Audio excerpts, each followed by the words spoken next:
Alright, so last session, I'm gonna read this. Wait, we didn't get the 40 minutes of cat talk on the video? What the hell? What? Cat and COVID. Okay, alright, so let's see. We talked about last session, we went over a couple things. I told you guys how Theo and Lord Edgar were handling Tilda's pregnancy. Being mother hen, Theo being much more so. Thankfully, steward at the estate is at the Loyalar Estate's helping you out. You know, making sure you get a lot of time to yourself. Then there was a tea party that was hosted at the estate to announce her pregnancy to the family. Yep. And then she proceeded to tell everybody about Rosamund's engagement to Pierre. Rosamund wasn't doing it. And that made things a little tense afterwards. It's After not that, my problem anymore. there were questions about the relics. You guys decided to have a little powwow with said relics. You had your powwow with said relics. And you learned a couple things. Pretty much the old ones are the gods' fault. They fucked up. In order to push the old ones back, it took the combined strength of the gods and the primordials. But the issue now is that later on, the gods and primordials had a war. And killed a lot of the primordials. Or imprisoned them. So if the old ones ever came back in full force, well, things would probably be bad. So yes, so yeah, great little powwow. So with the threat looming on the horizon of Melanie's duel date in next year, and with the knowledge that not only did they have Bane's relic, they had somebody else's in their party. Rain decided, hey, we know where Evandra's is. Let's ask Eagle Eye if I could challenge her for it. So y'all went. Aoife, Rain, and Zaitari went over to the commune to talk to Eagle Eye about that. Melanie took a field trip with Shattuck to go see her mom Olivia to talk about her dad. So at the commune, Eagle Eye was there, and she was like, yo, I ain't gonna fight you, but I do want you to do something for me, which involves, luck and boldness and blah, blah, blah, blah, blah. Pretty much the task was there is a rare species of black rock in the mountains, and unfortunately the mother has laid 2 eggs. And this was not sustainable because to feed both of the chicks, she would have to expand her hunting territory, which would include a lot of nearby villages and towns. And they would probably be very unhappy about that. So, the task for the party is within the next month, you are to find the rock's nest, get one of the eggs, bring it safely back to the commune without harming the mother or the other egg. Easy enough. While it's there at the commune, Aoife bought some kazoos, and a pair of elk antlers and pelt, pretend to be prey. Zaitari bought an ocarina and joined Rain in her rock research. On the flip side, Shattuck was introduced to Olivia. While Shattuck and Darrow were having a jam session, Melanie sat her mom down, talked about her dad. Apparently her dad was a guy named Edamar Fahor. He was a wood elf. What was that last name? Fahor. Fajor. Okay. Fajor, yeah. He was married into the Vapoon family, distant relative, and Olivia and him had an affair, and Mary found out, and, he was kicked out, and now he's in Gen as a guard in the city. The only weird thing she could recall about him was that one time she startled him. She has like her hand on his shoulder, and then his skin cut her hand. Isn't really sure how that happened. So that's the only weird thing she she could recall. Anything else? I think that was about it. Oh, Sherlock body pressed Daryl over her head and slammed him in the bed when they were having a wrestling match. That's about it. Has Zaitari, sent sending or anything to everybody to let them know what you guys are up to? I believe not. No, because basically we just had to sleep there and we were going to come back to the keep anyways because Rain wanted to prepare some. Since we have time, we can get some potions ready. I need a few days anyways to swap out the spells that I need for this. So, I would imagine that since you're out, Tilda is probably busy, and the rest of us are on another continent. I'm not quite sure where we are. We'll just all meet up and talk. Okay. Cool. Tilda's busy. Tilda's busy doing what? Growing a person. Oh, right. Yep. Yep. Yeah. Could have just done the clone spell, but no. I also have something to mention to you, Ro, about Tilda. Uh-oh. Yeah.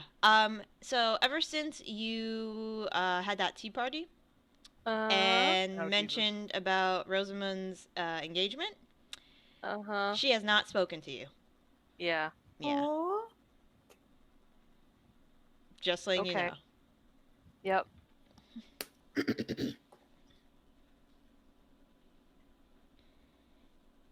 Okay. However you want to handle that, it's up to you. I'm figuring it out right now. No, Leave me alone. That's what she's busy with. So yeah. So Zaitari, Aoife, and Rain, you guys, while you're in the commune, it's between Dorinithil and Robert in that border. You guys are invited to dinner.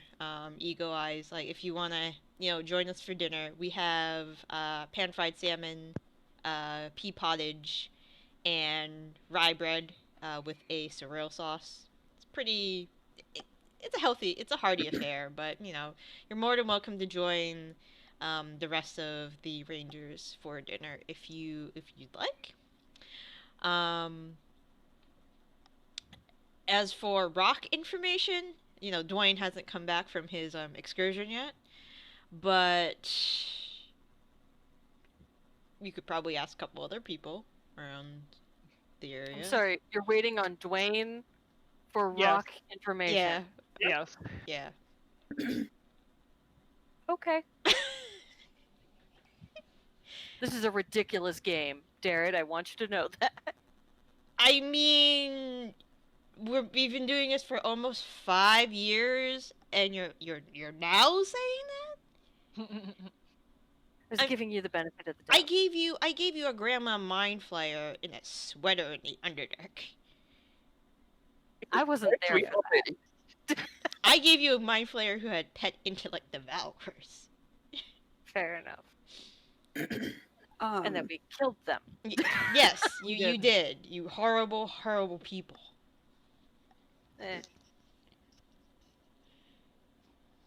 Anyway. Yeah. I think I still have the skull truths on my sheet. He was carrying like a mini bag of tiny brains. Yep. I was just gonna ask, how much does a rock egg weigh?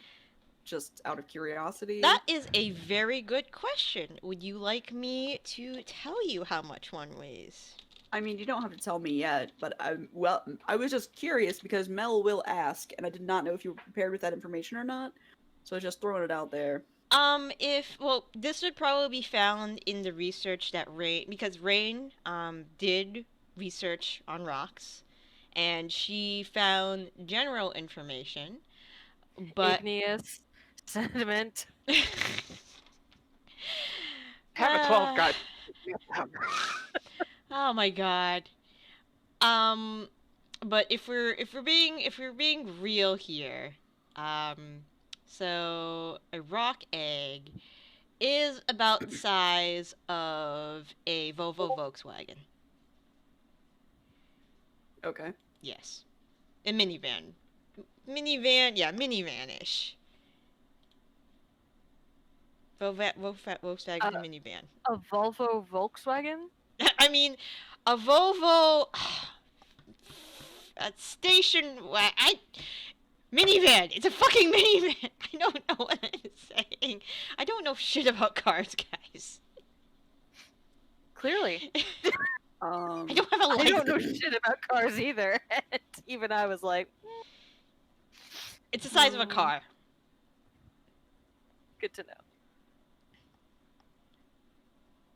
Alright, so the reason I was asking is, let's see, 18 times 27. Mel can carry 405 pounds without an issue. That's just bopping about, so I was just trying to, keep Yeah, things in I mind. think the initial plan when you finally meet is that you're going to use reduce on the egg. Yeah, I posted what my thought process was for it, so. Fraction, have reducing, shove it in the portable hole, and getting the fuck out of there, I think, is the general. Yeah. Subject to change, of course. Yeah. And we'll just need a way to reliably all fly up to the rock's nest. That way we don't have to rely on climbing. Tilda, you have that, right? I have fly. Yeah. Yes. Okay. Let's see, can I cast fly? No, I can't.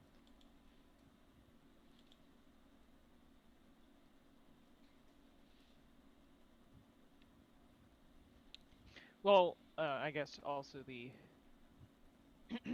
I'm getting ahead of myself. Going, yeah. Yeah, we need to figure out who else going. So...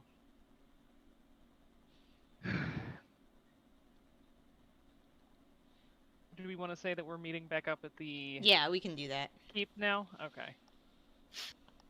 By the way, Jared. Mm-hmm. How long ago was the tea party? About 3 months ago. Okay, that's what I Oh, thought. damn, your sister's pissed. Yep.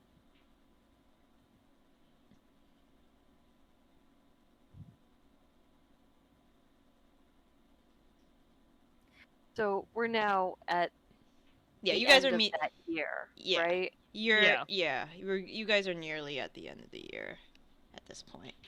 The year break that we had. Yes. Yes. But yeah, you guys can say you meet back at the keep. Have another group meeting. Oh, also, to ensure that there will be no mishaps, getting back to the Ranger Conclave, I will take something that is like an anchor, so that I have a 100% chance of being on target. Okay. Sounds good. Perfect. Alright. So you guys meet up. Yeah.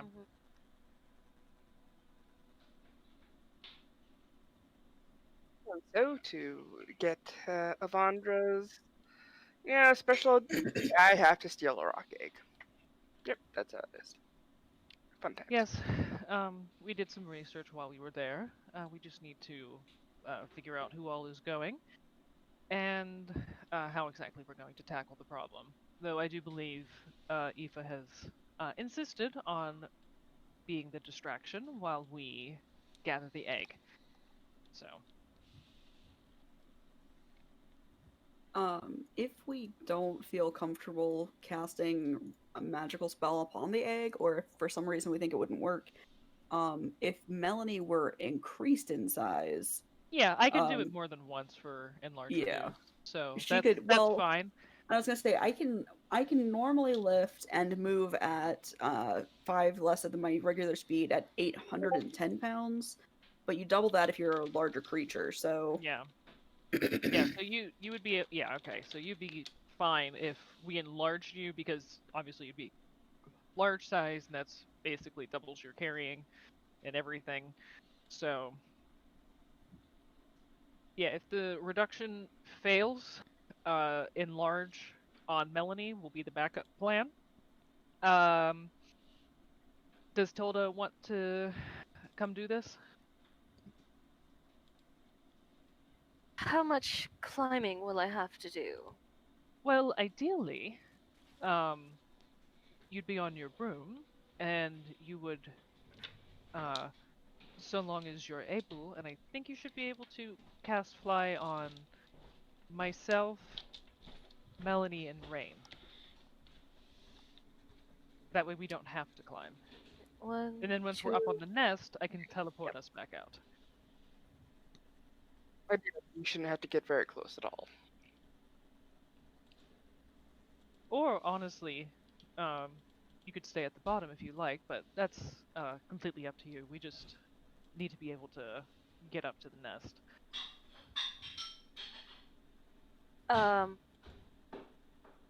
Tilda's just kind of rubbing her tummy and says, as long as I don't have to climb or do anything too strenuous, I'm in no shape for it. Oh, no, it's it's quite alright.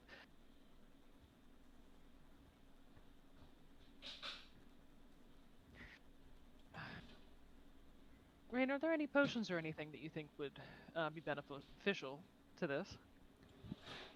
Well, I mean, This is your heist. some plan dust after- of invisibility would be useful, obviously. We wouldn't need it for very long. I can be invisible, obviously, but just in case, it wouldn't hurt to have some. I mean, I can make all of us invisible as well, except for you.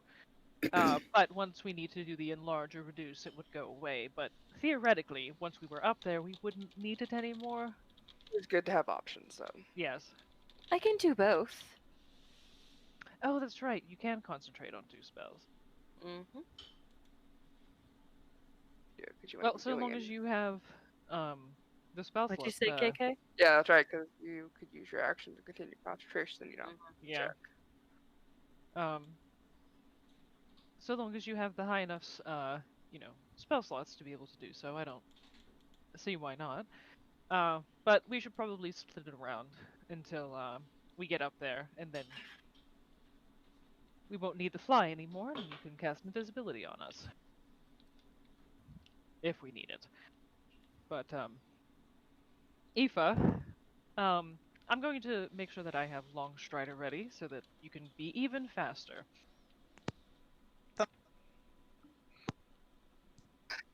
Do we still have the Deck of Illusions? That might be a good, Oh, yes. distraction. I think we'll be alright. But if you're not able to outrun them, Aoife, that might prove a good distraction. Be able to outrun them, and if I can't outrun them or I need to get out quick, I got that cape you guys gave me. That's true, but with the Deck of Illusions, you can toss a couple cards, and it should be enough to get the attention off of you and onto whatever pops up. We do still have the deck, right? They can move 200 feet per round. You can't outrun them. With Long Strider, I can. Rounds, yeah. Because I've got bonus action Step of the Wind for 14 rounds. Yep. And with Long Strider and getting a head start on it, I'll be fine.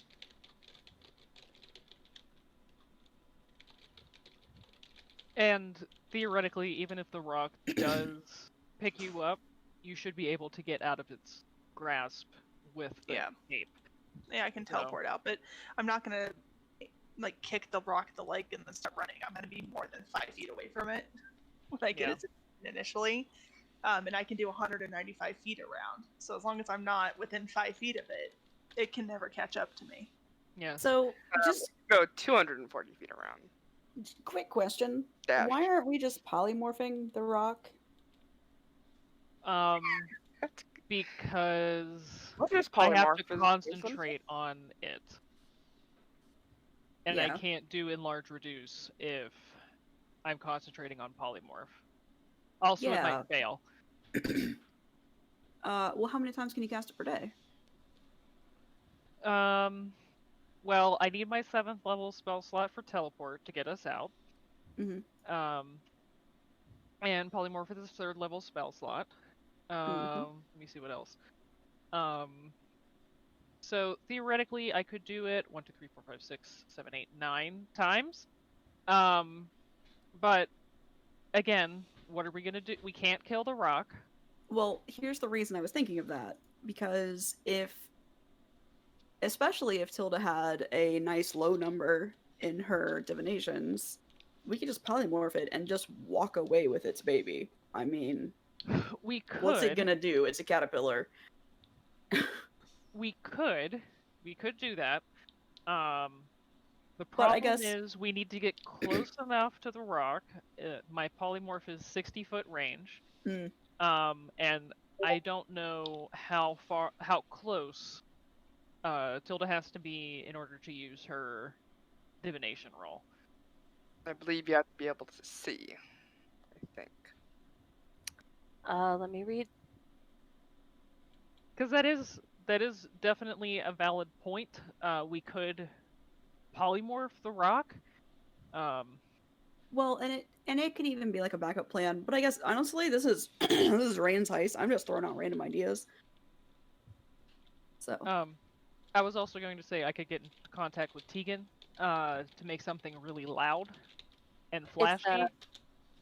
It's a creature that you can see. Okay. And give it to Aoife. That way she can use it to get the rock's attention to start with. Preferably very far away.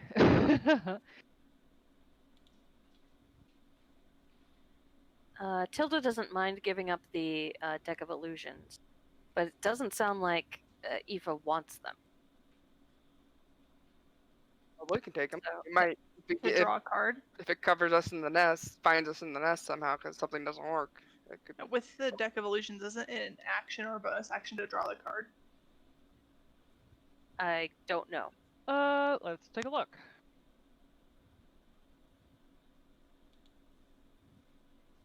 Yeah, you can use an action to draw a card. So that would screw up your running. From the rock, yeah, I'm only safe from the rock if I can keep my 195-foot speed every single round. And if I have to use an action for anything, I lose that. Yep. Taste on me. But I don't know if anybody else is able to do that. I think it's just Tilda. I can't do it. What are we? I'm sorry, your microphone is not great. Okay. It might be. I had it far away from my mouth. I would say the only way the deck of illusions would work on Eva is if I could get haste as well. I do have haste. Would we be able to make a spell scroll of haste and then cast it on Aoife?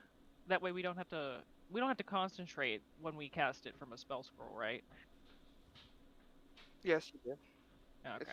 You. It's always the concentration spell. If we do the haste on Aoife, then there's absolutely no way the rock's going to be catching her.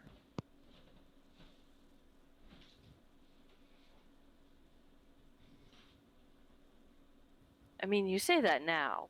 You know there's going to be something else here.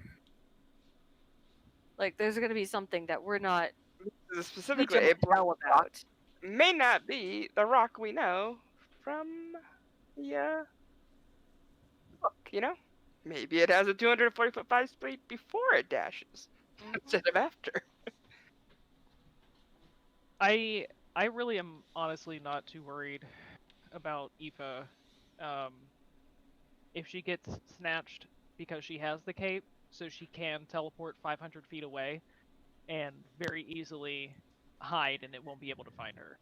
Especially if she draws the attention of it, like in some kind of area where she can get cover. Yeah, and there's also the fact that I do have the slow fall, and so if I do get snatched and get, thrown up in the air or something, I'll be fine with that because I'm not going to die from fall damage. I also have my, what is that ability called? If I can find it in my character sheet, will load. I am proficient in all saving throws right now, so if it has an aura, or if I need to do any kind of strength, dexterity, con saves, like I'll be fine on all of those. And I have most likely my Drunkard's Luck, where I can negate any kind of disadvantage that I might have. So if it has an ability to impose disadvantage, I can also just negate it.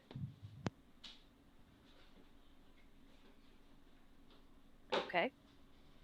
I actually have myself as having a potion of speed. God knows, I don't remember where I got it. I'm sure we picked it up somewhere. That does ring bells for me, honestly. So. It seems like us. Just give her the lumpy health potion, and we'll see who she really is, and it'll be fine. Excellent idea. I like it. Yeah. The thing that we're probably going to need to do is survey this rock to see what its hunting pattern is, where it frequently goes. Yeah, but is it going to answer the phone when we call? Oh, you're better than us. And we'll probably also need to figure out, well, we need to see where the nest is too. Like, we got the direction, we don't know how high up it is or where it even is currently. So we do need to figure that out. Where's it going with this? But if we can get it down to us, I can try to polymorph it as many times as we need, and then we can put it in a pocket. And just make sure that it's safe until we're ready to go. Like, carry it with us. Too bad you don't have modify memory, then we could just not even let it know that we were there. I think it only works on humanoid. Well. Wait, no.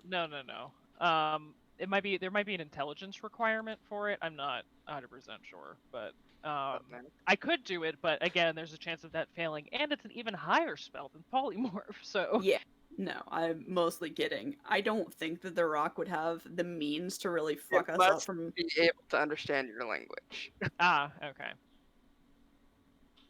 Could take tongues that day, but no, that's fine. We're just we're not gonna do that. Bottom line is we have to survey it. We have a basic plan. It's just stealth, and we're not gonna find that out till we take a visit. Yeah. Which, I mean, we have a month, so I can always take Aoife with me, and whoever else wants to go to try to do a bit of a survey mission on this rock and stuff. I am going to contact Tegan. Okay. Probably through multiple sending spells. Oh, that's right. But first, I wanted to ask, in our research of, rocks, did we find anything on what they typically like to hunt? What sounds or sights they might be attracted to? Sure. And by that, I mean like colors, lights, that kind of thing. Okay, so for sight,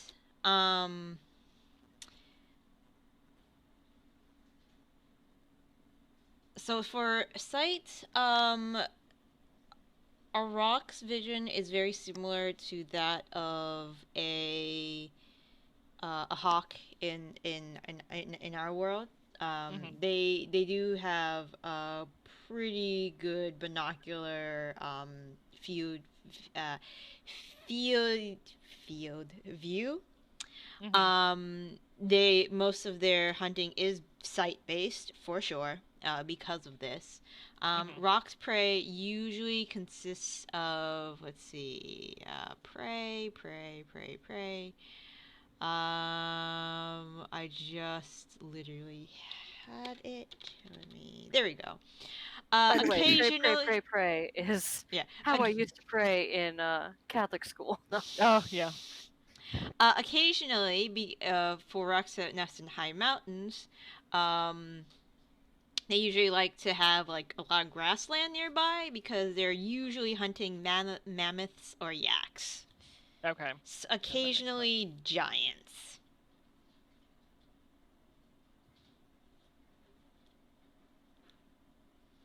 Okay. Pretty small little snack. As it is. Then I'm going to try to contact Tegan, Okay. and if he needs me to help him, so long as we have time to do so, because I can assist with major illusion and stuff. I want to see if he can make us something that will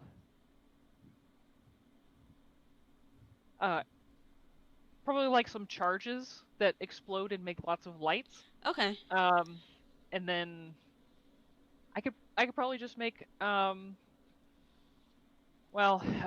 no, that's the problem.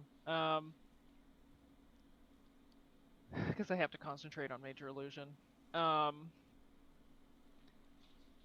If there's something that we could do or maybe buy that would allow us to make the sight of something that a rock would hunt along with its sounds. Which minor illusion would take care of that, but there's only so many spells that I can cast at one time. So You only need so many distractions if either one or two is gonna work or it's. Oh no, of course. I'm just trying to think of something like as far as like the lights and the sounds, something that will help Aoife.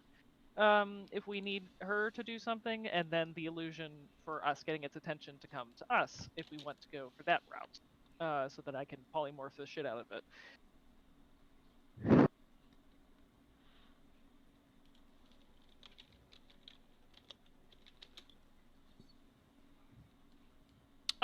But yeah, you contact him. He can probably whip something up real quick. Probably take him a couple days.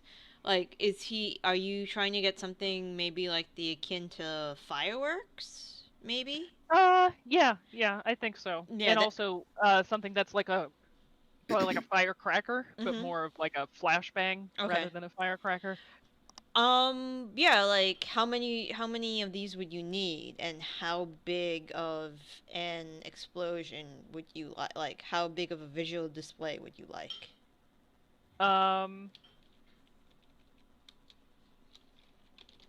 Probably 2 of each. Okay. For the flashbangs, just something that will stun for long enough to,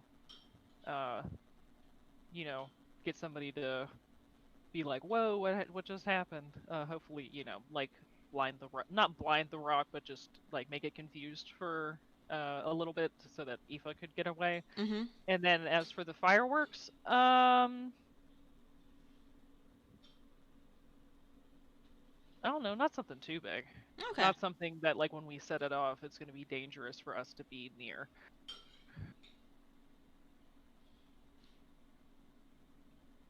Okay, excellent. All right, he can whip that up for you in like a week if that's enough time. He can push it to like. No, that's fine. Okay. That's fine. I suppose the next thing we need to do is some scouting. So. Oh, that's right. Hold on. While we're discussing this, I'll look over to Melanie. Say, by the way, Melanie, how did your chat go with your mother? Oh, I mean, I believe I know who my father is at this point, but I'll have to do a little bit more research about the whole thing. He was supposedly an elf, but sounds like he may have had some sort of magical background. Honestly, I was thinking I might have somebody cast legend lore on him. Get more Do you information, think we maybe. could do some scrying, maybe? Oh, I actually did get something that belonged to him for that specific That would be reason. useful. What? Said that'd be useful. Yeah. Please. I could do scrying tomorrow. See how that works. Since we do have, a focus. Perfect. Could And help. as for the legend lore, I think we have the components to cast that. And Tilda, you can do that, correct? Yes, of course, darlings. Oh. Wonderful. Then I suppose we'll try to get some information tomorrow then. Do you think if you cast legend lore and the information goes into your brain, it also goes into your baby's brain? Tilda just kind of gives Melanie a look.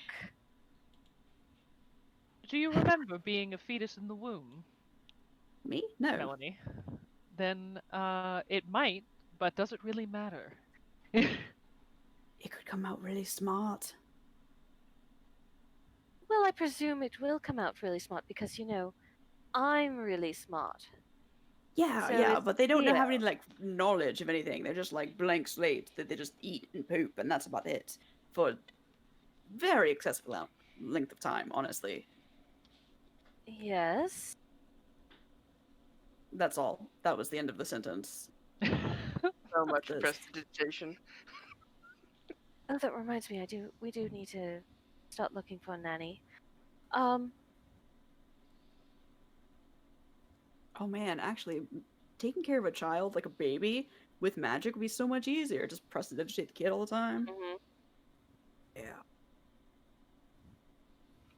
Wander prestidigitation and every, go home, mask from the hospital. Have Well, a those wall wizarding playpen. Like, that kid's not going anywhere unless I think it's okay. Well, those wizarding schools, they don't have bathrooms, they just magic the poop away. Anyways.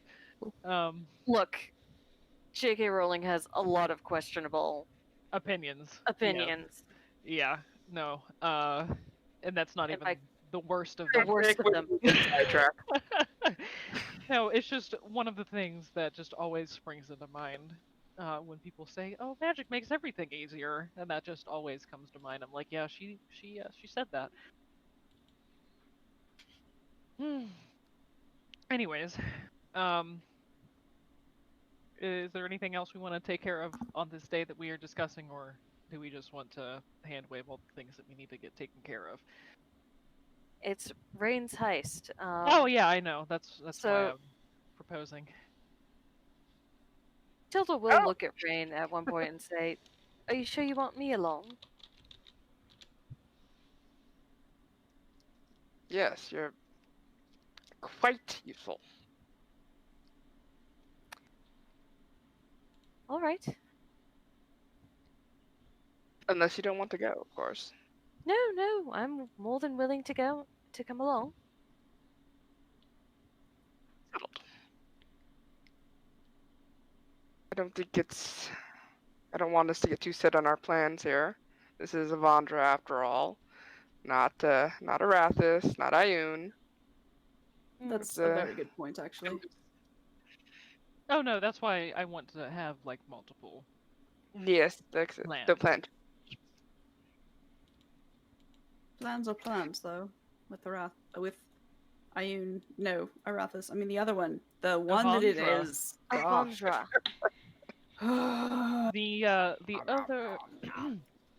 The other relics that we know exist that we might be able to vie for as well are the Bahamut one, I have these written down. Hold on. It was Bahamut, Melora. That's right, and Tilda's interested in Arathis. I certainly wouldn't be opposed to Corellin, but Those may be harder to get. Oh, absolutely.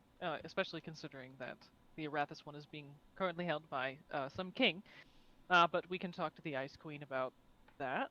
And I think we probably should talk to Eagle Eye if she knows anything about the Melora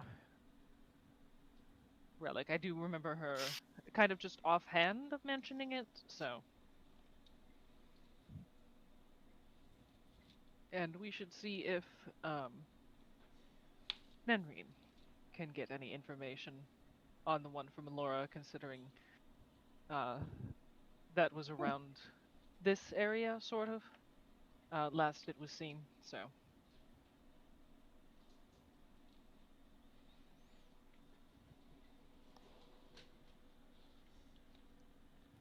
Pardon, don't mind the dragon going past. I'm sorry? Never mind, you guys didn't hear it. Nope. So, never mind. Tilda didn't say anything. Okay, well, so, Rain, dear, was there anything else that you wanted to have ready? We should decide when we want to go scout and who we're going to take with us, I suppose. I'll obviously go. I got invisibility. We can get close. And, of course, I can get us there, so.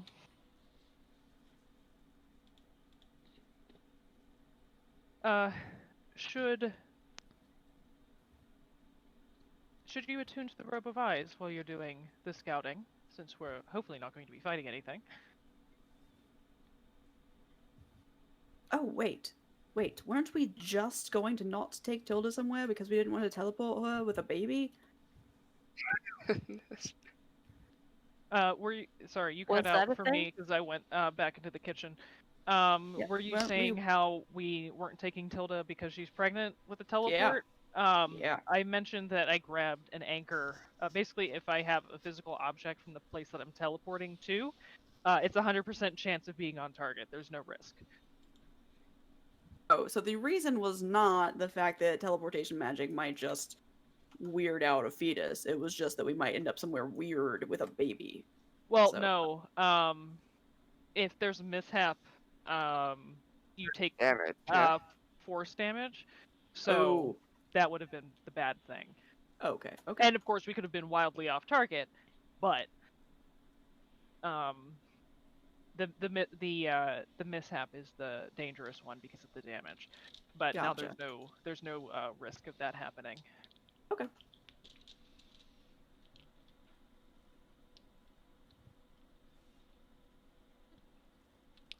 Okay. You me? All right. Awesome.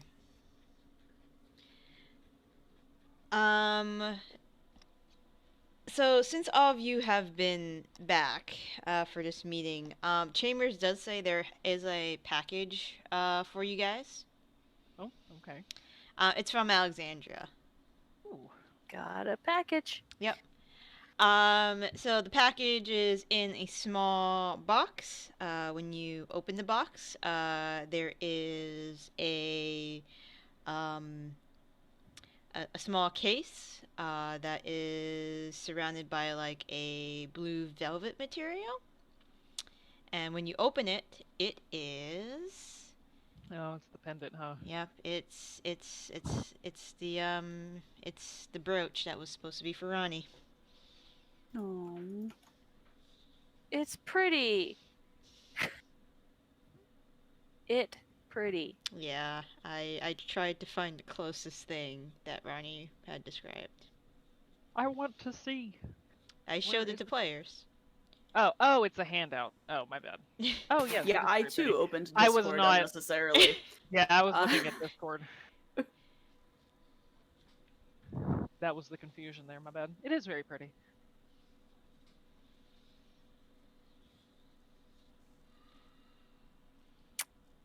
Well, no use in this going to waste. Aoife? Oh.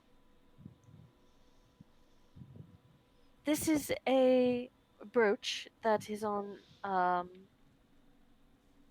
that will allow you to speak telepathically to us and us to speak telepathically to you within a certain range. I believe it's about a half a mile.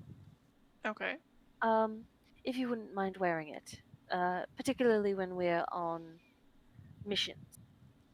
Yeah, sure. Not a problem. Wonderful. It suits your look, I think. Yeah, it's not bad.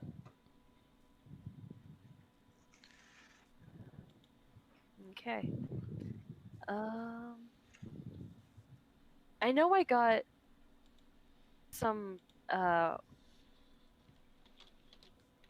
castings of legend lore incense from Ronnie, but I'm reading the thing and it's not. We definitely had castings of it. I don't know where it got lost in the jumble of things. I don't think Ronnie might not have had it. Given but it I know to that Nenreen? Do they know it? maybe Nenreen had it. Because we definitely had them. I could have sworn you told me that it was from Ronnie. That was one of the things. I mean, I know that they had a decent number of spell components. Yeah. Because I'm looking at how I divided up Ronnie's inventory, and I actually don't see the legend lore. I thought we did, but I remember it was either Ronnie or Nenreen who bought the legend lore castings, and it could just very well still be on Nenreen. Because I believe when we were buying components for Ronnie to start, we were wondering about legend lore, but we were like, it's really specific, so we didn't want to buy them again. But also, we have a shit ton of money. We could just subtract and say we have it. So I'm assuming that we wouldn't have to actually go into town. Assuming. Also, we probably have. I was just wondering how many. I was just wondering how many castings they had. Yeah. Right. Because I wanted to write it down. Yeah. In my inventory. I apparently did not last. Because I'm an idiot. I think I have.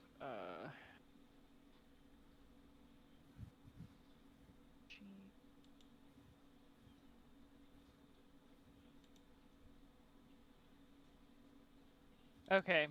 Yeah, Nenreen does have.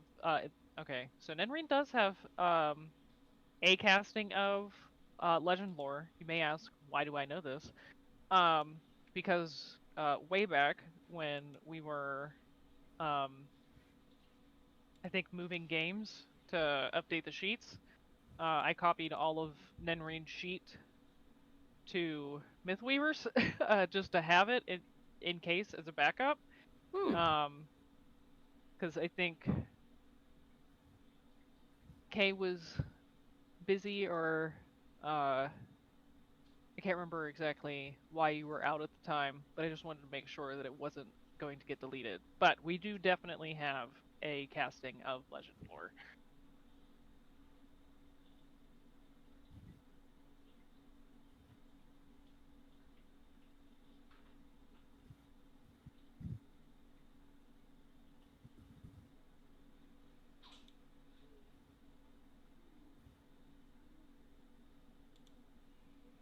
Now, did you say that it is ritual, so you don't have to have it prepared? Yeah. Okay. It is a ritual. I don't have to have it. But I do need to use a certain amount of incense and stuff like that. So Right. No, I just didn't know if we had to wait a certain amount of time. Yeah, give me a second. I'm trying to figure out what I am attuned to.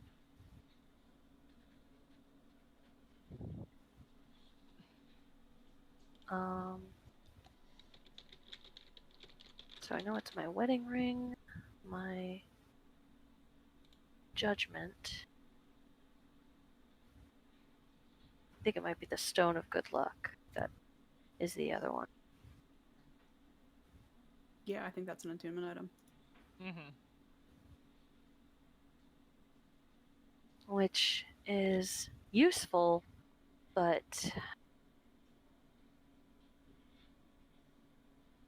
Alright, I'm going to... What? Oh, I was going to say, do you want the revise? No. Okay. No.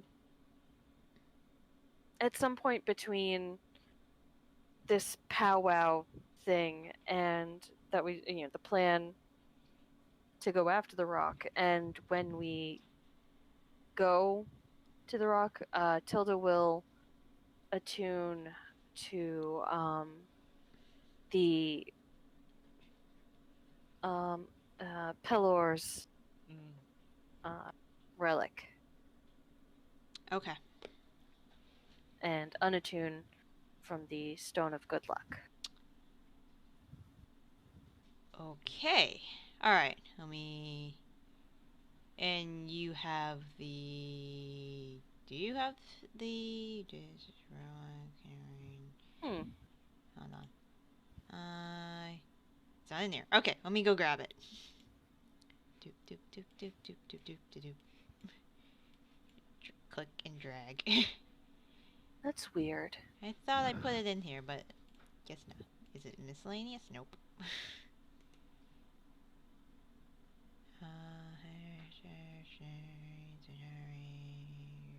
Nope. Okay. Give me 2 seconds. Okay. Alright. Handouts.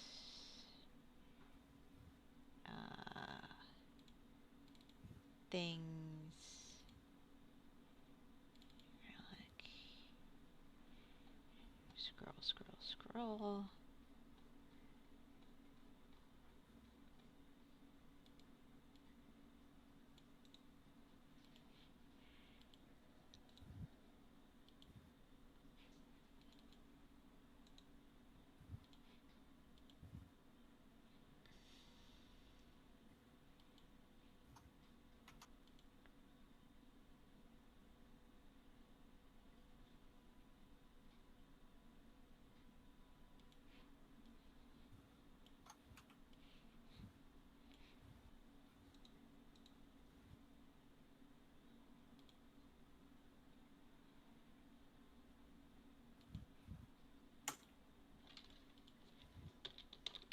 Would Melanie have given me the item of her father's? Yeah. Okay.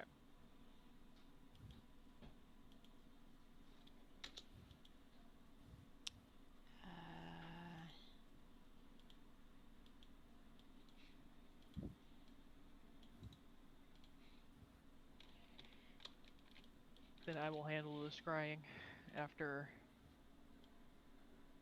Darren has given the information that she needs. Mm-hmm.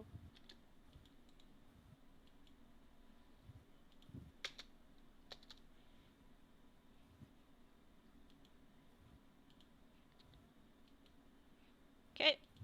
Should be click and drag. Click and drag to loot. There you go. Okay. What did you need from me?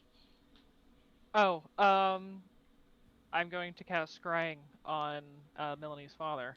Okay. So right. I only have I have a possession. Yes. Which is a -4 to the saving throw, but I've only ever heard of the target, so it's a +5. So he has a +1 on his save. Okay, he has a +1? Okay, sounds good. Unless the possession has some hair or something on it. It's pretty clean. I mean, okay. it's been over how old Melody is. Yeah. So it's a wisdom saving throw, DC. Where's my saving throw? 20. Okay. DC. So. Okay. He does not save. Oh, okay. So. Cool. I am using a mirror as my focus. Alright. I believe that is specifically what it is. So. Okay. Sounds good. Oh no, it just says scrying focus. I'm gonna say it's a fancy mirror. Okay, it's a fancy mirror.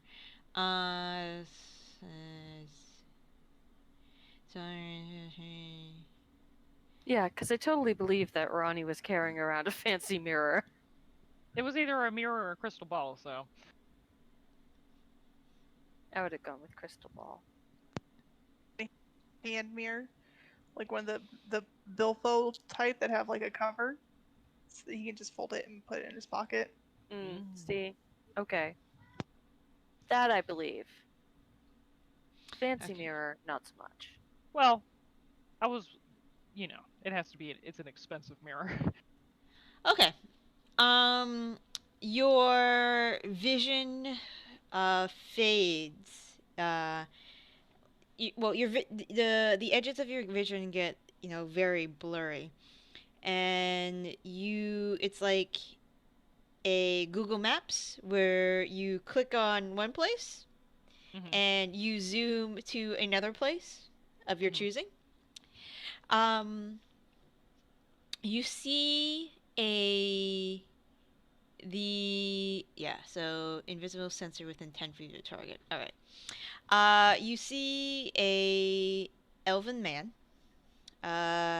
He is Elven Man, dark hair, fairly tan skin, in what looks like to be in a breastplate. Currently, he has a longsword and a shield on his back. Okay. He is currently sporting a tabard. It looks like it has some type of. Let me actually get describe the symbol you see exactly. Give me a second.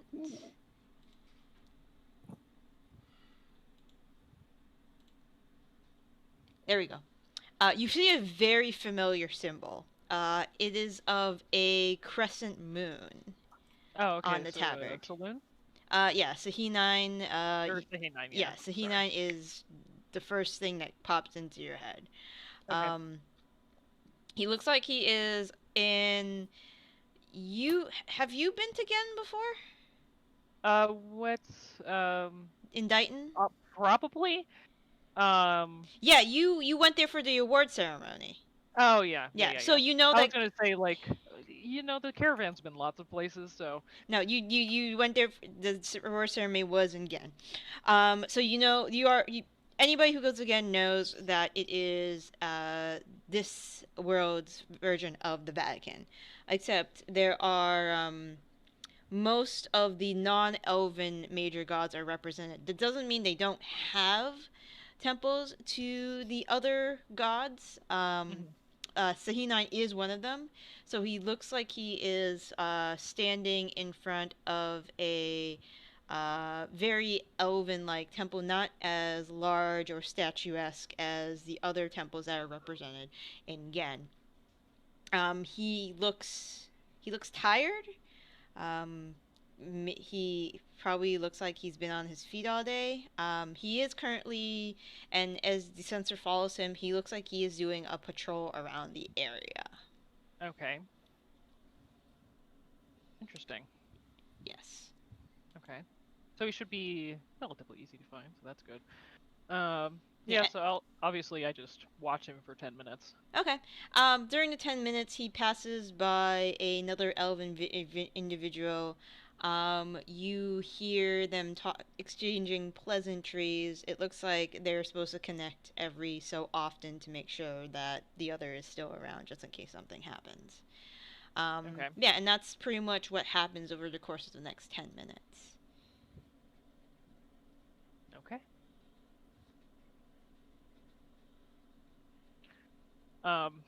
then I will come out of it. Okay.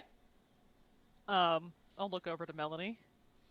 Well, it seems like your father is in Gen, and he worships Sehinine in some fashion. Not terribly surprising in that, is it? Sehinine's like a rego elven god, right? Yeah. I mean, she's one of the main elven deities. Mm-hmm. Okay. Yeah, and I'll do Mask of Many Faces to, like, I'll stand up. Actually, I'll ask first. Do you want to see what he looks like? Yes, of course. All right, then I will do Mask of Many Faces to replicate what he looked like, what he was wearing, etc. Okay. Melanie, you have the image of a darker skinned, dark haired individual, shorter length hair, very pronounced hawk like nose, currently wearing a breastplate with the tabard with the crescent moon in the front. Long sword, shield. He does have quite a few scars where skin is visible, so he has probably seen his fair shares of battle before.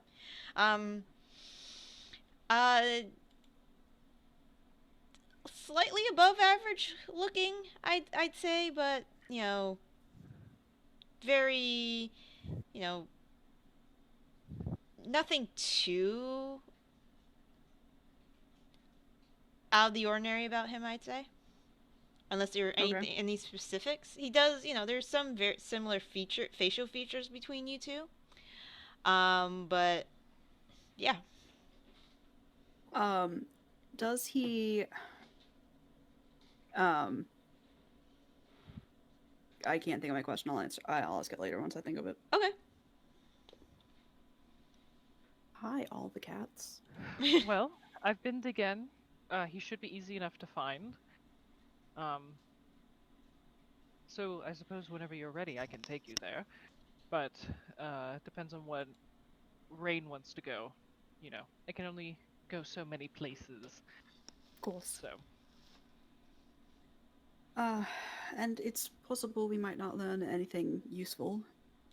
But I definitely do think that when we go, we'll want to take somebody with us who is able to possibly pierce through illusions, just in case. I can do true seeing. Well, as can Tilda, I was gonna get there. I was just distracted because I was looking at how many castings we had of it. Also, DM, does Gen have a teleportation circle? Yes, they do. Great. Then we can get there safely. Yeah, it's either through myself or through Tilda. Yeah, it's very commonly used because it's such a big religious city that. Yeah.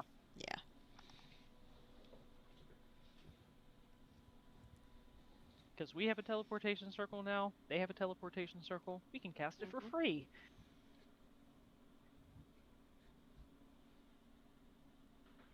Free is a very good price. It is.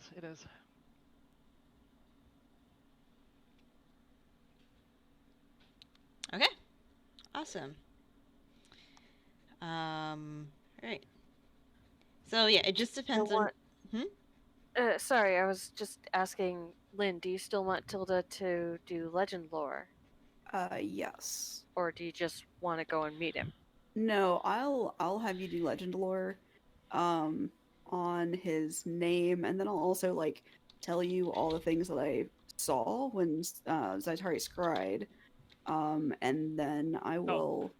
Well, I mean, it would be all the things that Zaitari saw when she scryed. Yeah. I don't think you would have been able to see, but I mean, obviously you saw what he. Oh no! I mean everything you described to me. Oh! I see. Okay, yeah. Sorry. Yeah. I just mean everything that I know that you told me. Yeah. So I can describe his appearance. I can describe how my mom described him and all that sort of thing. And I'll be like, I honestly, I just am not certain. It sounds like he may have a different nature, something other. I mean, it's a shot in the dark, but it could possibly turn up something useful, so...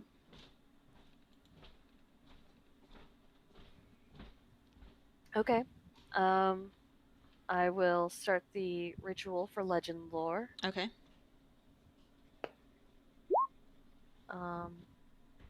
That went to everyone. Okay, yeah. Mm-hmm.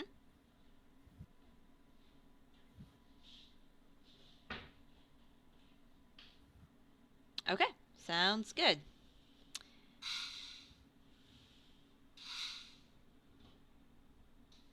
Does she get anything? When you cast Legend Lore, you gain no information. That's fair. Nothing? Wow. No, nothing.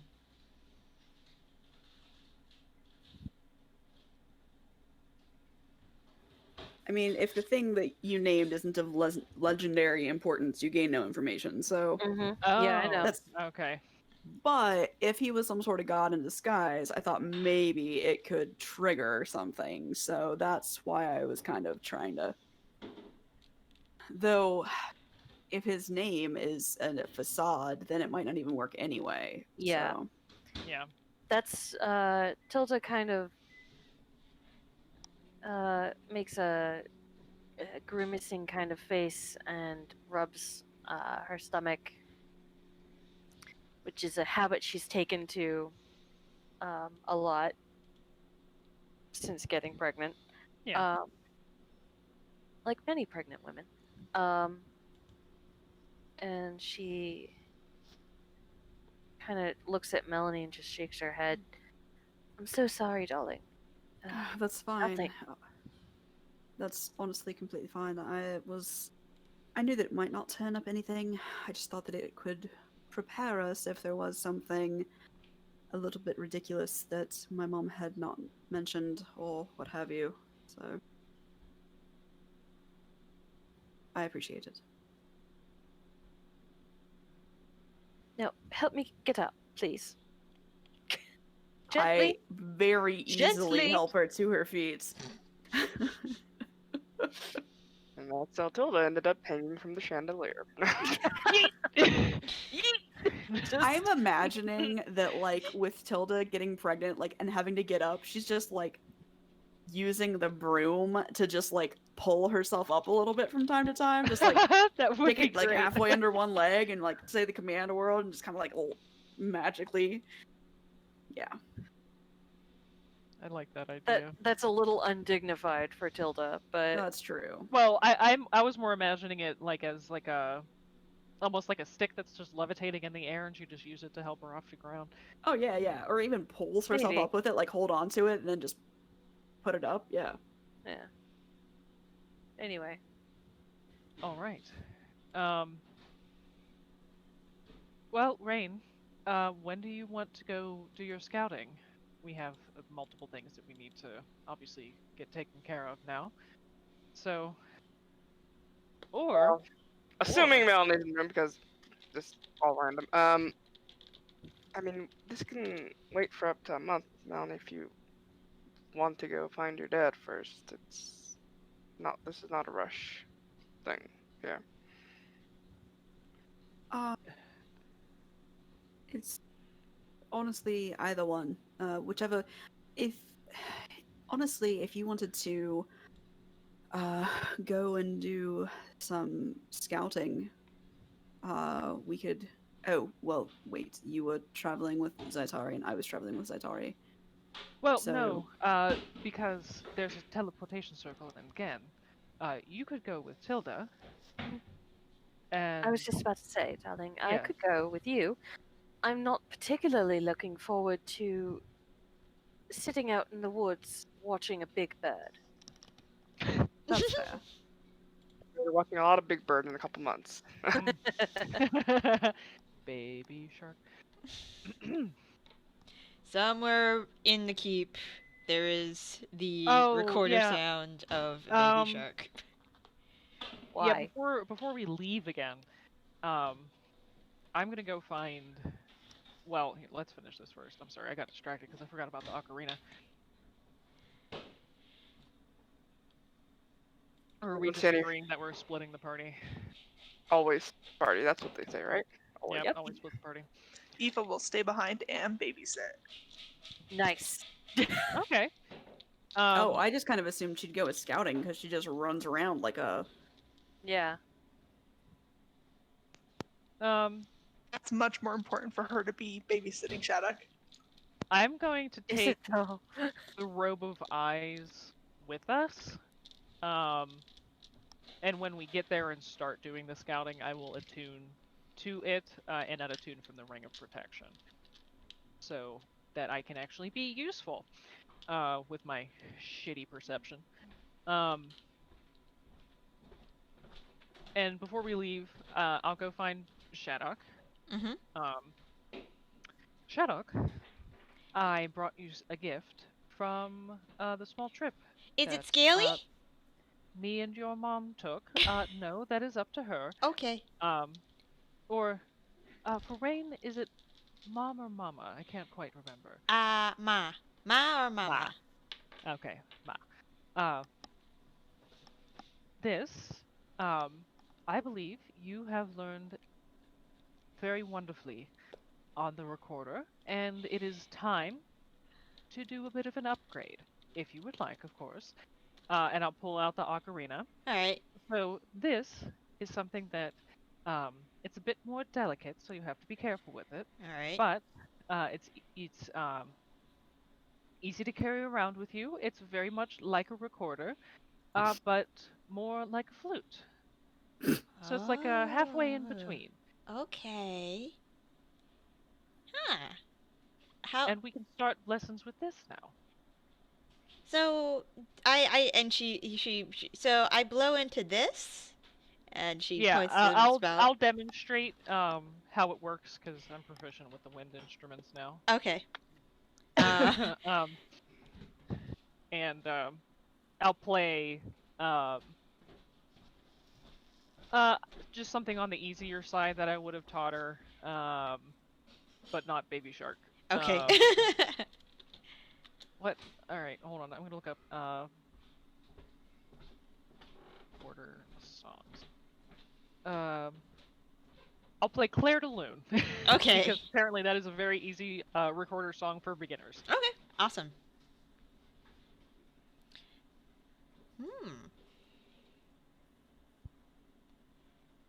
She is ecstatic, and she cannot wait.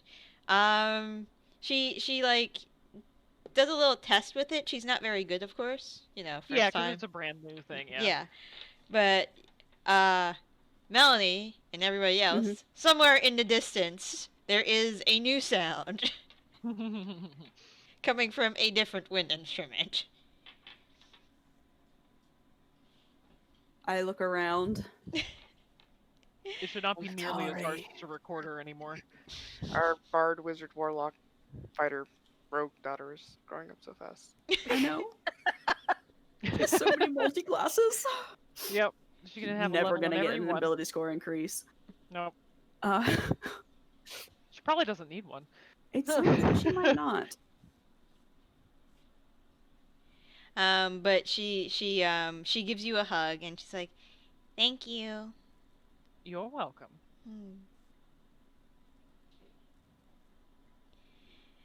Starts going away, but still trying to play. Still not very good. Your eye twitches at certain points when she like blows into it a little too hard. Yeah.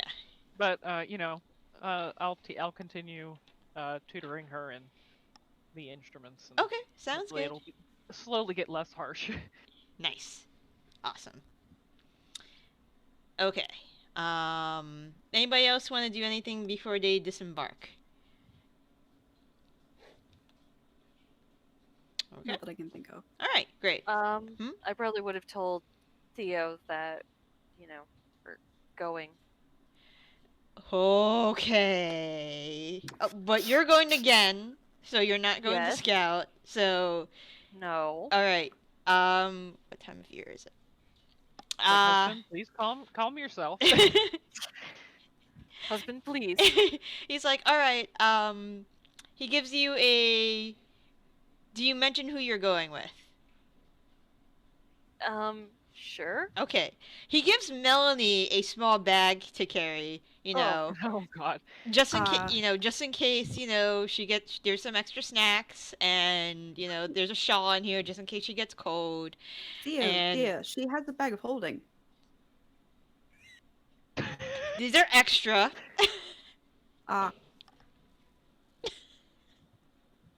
Just take the bag. Is the bag of holding already full?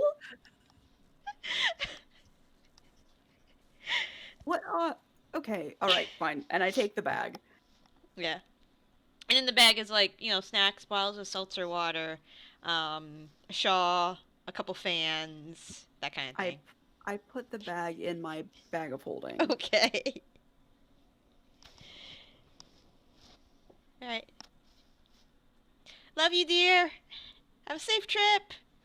Love you too, dearest darling. Let's just go. Okay. All right. So, do you need all 3 fans? What does he think you're going to do? All 3 what? Fans. Fans? He gave you Fans. 3 hand fans. Maybe that's a lot. Isn't it? What is... Oh, it's fine. Whatever. So... How's being a human thermos?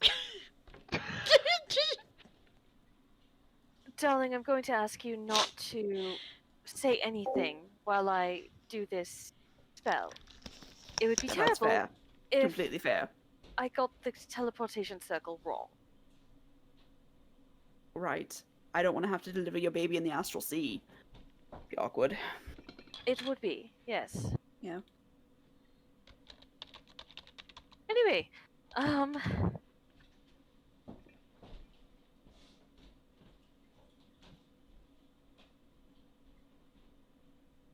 just trying to think of all the dumb things I called my sister when she was pregnant so I can give them to you. Oh, great. Thanks. A human thermos for human soup is actually the full one that I asked her one day how she was. Because she was a human thermos of human soup. And she was like, that's real weird.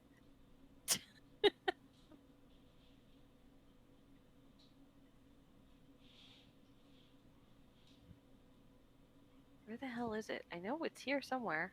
Teleportation circle. There it is. 5th level. Since we do have permanent circle in the keep, assuming you're going from the keep, you can actually just use that circle and go to the other circle and not use any components. Oh. Bow, bow. Oh.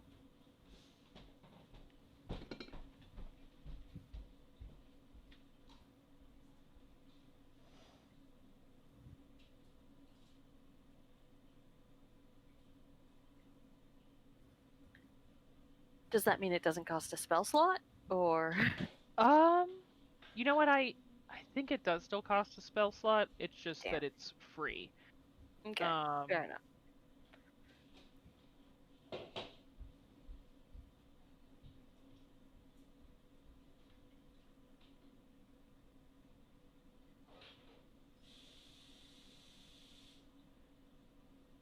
Yeah, I'm fairly sure it would because you still need to power it with the magical energy, which makes sense.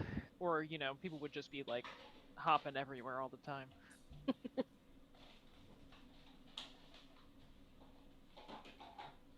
So basically what we're doing is that... Yes, but, people without the spell would be... Oh, yeah, good point. Yeah, that was my point. Transportation equals solve. I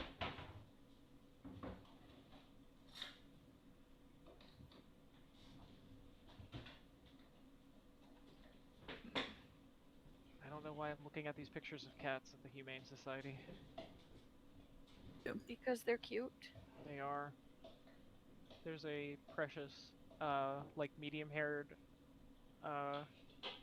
black cat called Spooky, and she looks so cute.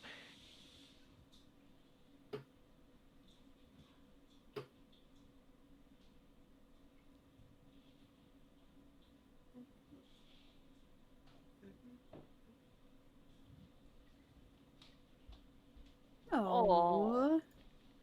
Those eyes are so dramatic. I Goodness.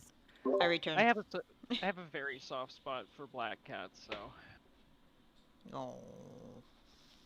She looks soft. She does. Oh. Am I going to go to the Humane Society tomorrow? Is that a mistake? Ugh. I mean, it's a mistake because you're gonna walk out with something. I know. Exactly.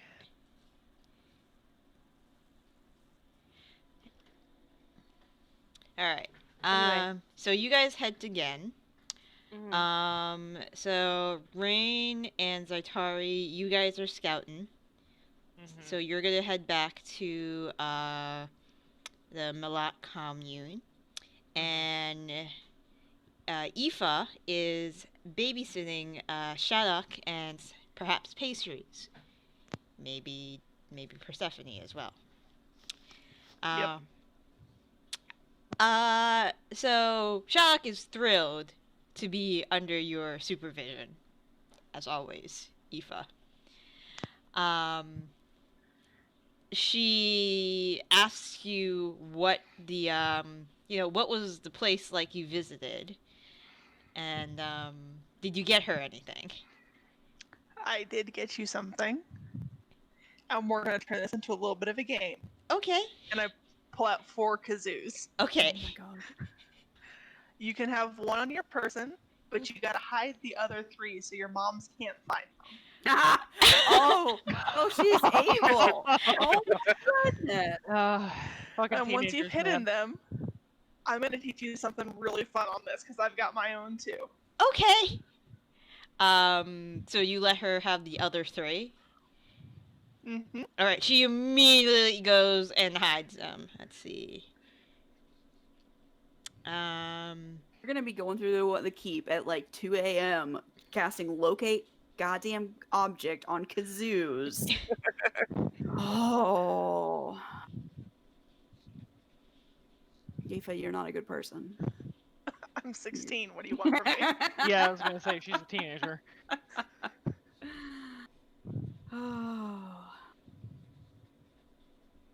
Alright, and about looking over this list, about 10 minutes later she comes back.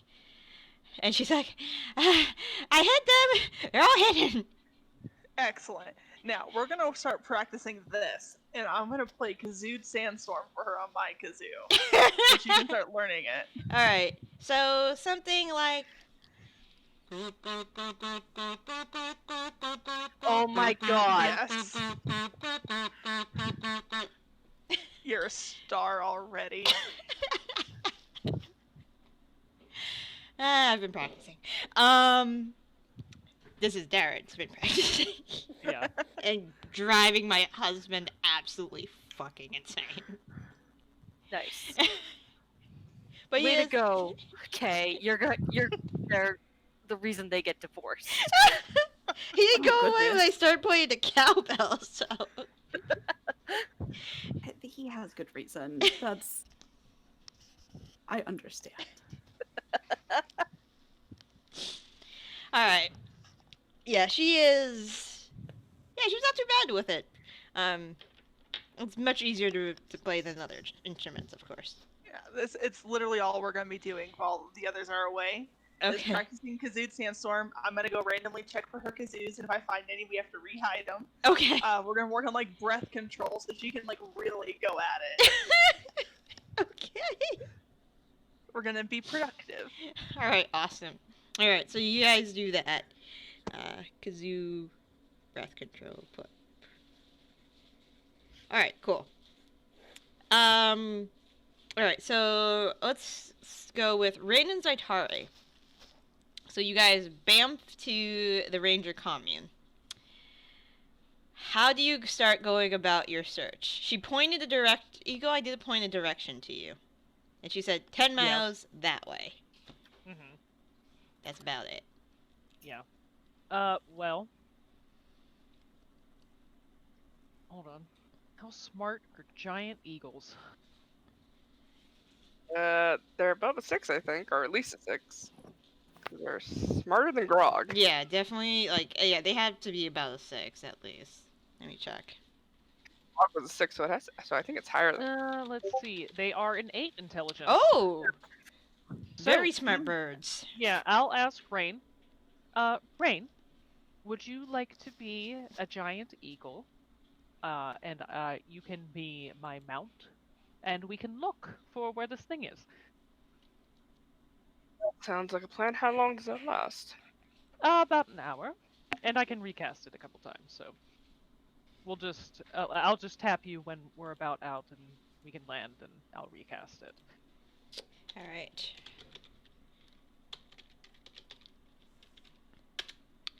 I'm getting the speed of a giant eagle, so give me a couple seconds.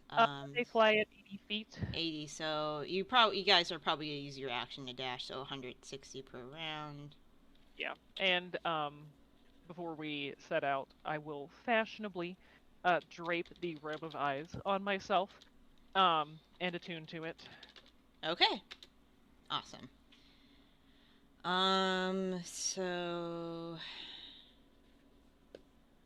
So it will take you in increments of 6 seconds.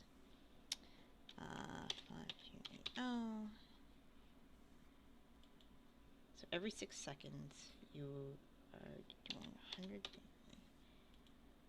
So that is times 6.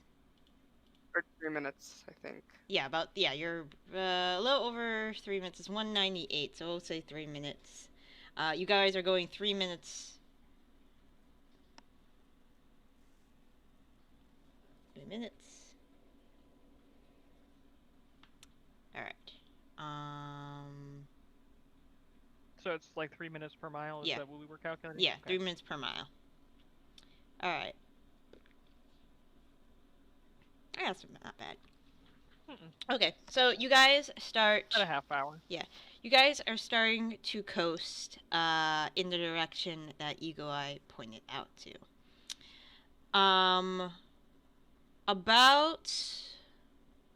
And you guys could see this about probably... Eagle's sights are really, really fucking far, if I remember correctly, because they're like hawks. So they have a passive perception of a 14. It's not that insane. But Yeah. they do have advantage on perception checks that rely on sight. So. Okay. Eagle Rain, please give me a perception check. It is a slightly overcast day. The wind it's not overly, it's not too hot. There's like a nice breeze, especially since you guys are like flying.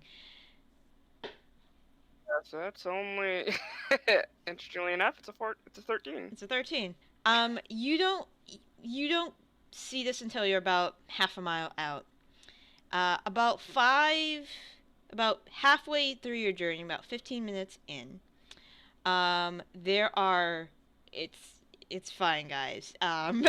Because you don't have to, look too hard to see this.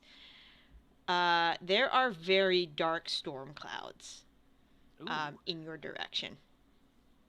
And as you get closer and closer, the wind starts to pick up. It is pretty strong. It's going to take you at least twice as long. You figured, by how much you've been flying, you're about halfway, so about 5 miles in. It's probably going to take you half an hour to get where you need to go, because like the wind is like pushing back so hard. There is a really, really terrible storm that's happening right now. Can I make a nature check to see if this is normal? I mean, a natural storm? Yeah, sure. Okay. Oh, so good. I mean, flash storms aren't too uncommon, especially since you traveled a certain amount of miles. Weather changes. It could be a thing. But there is a pretty heavy rain as you guys are going into the storm at this point. Make another perception check, both of you. Yeah, I was thinking if it gave me any flat bonuses, but it doesn't. I'm gonna inspire Eagle Rain. Okay. So you have a D10 to add. You guys know I have to do it, right? Eagle Rain, Eagle Rain. I Alright. got it on the inspiration as I got on the roll. Nice. Yeah. That's what Honestly, man, this robe of eyes is really helpful. At least I can see in all directions, and I can see invisible creatures and objects. Alright. And nothing ethereal plane, hooray. Eagle Rain. You're about another mile in. It's very... For Zaitari, for you, it's very hard to see, especially with this sheet of rain. That's like you are getting soaked to the bone. Is, like, not fun. Like you are. This is like wet dog type of rain at this point. Rain. You are coasting along. You know, feathers are getting wet. Luckily, you know, the oil on the bird's wings allows some of it to like, cascade down. There's like a kind of like change in light. At first you think it's lightning. I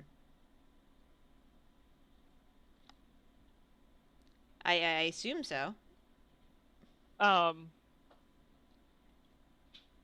So, the reason I ask is because if we left the same day, obviously my 7th level spell slot has been used. But if we rested and then left, you can back. This is like probably like 2 days since you went to see Eagle Eye.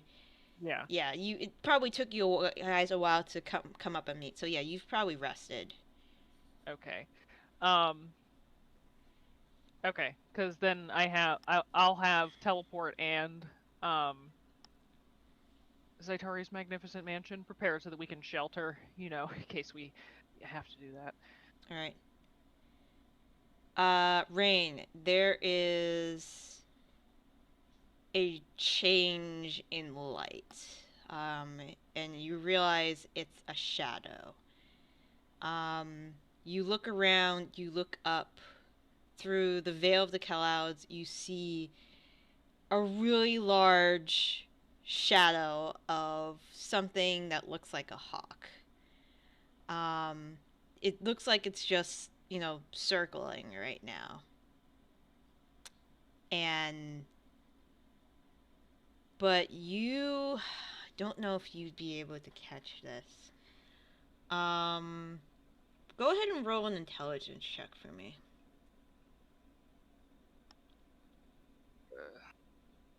So it's -1. -1, yeah.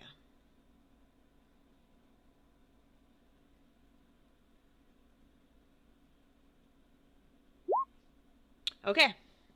It's a very, very, very, very large bird. Very similar to other predator birds that you similar to yourself as of now.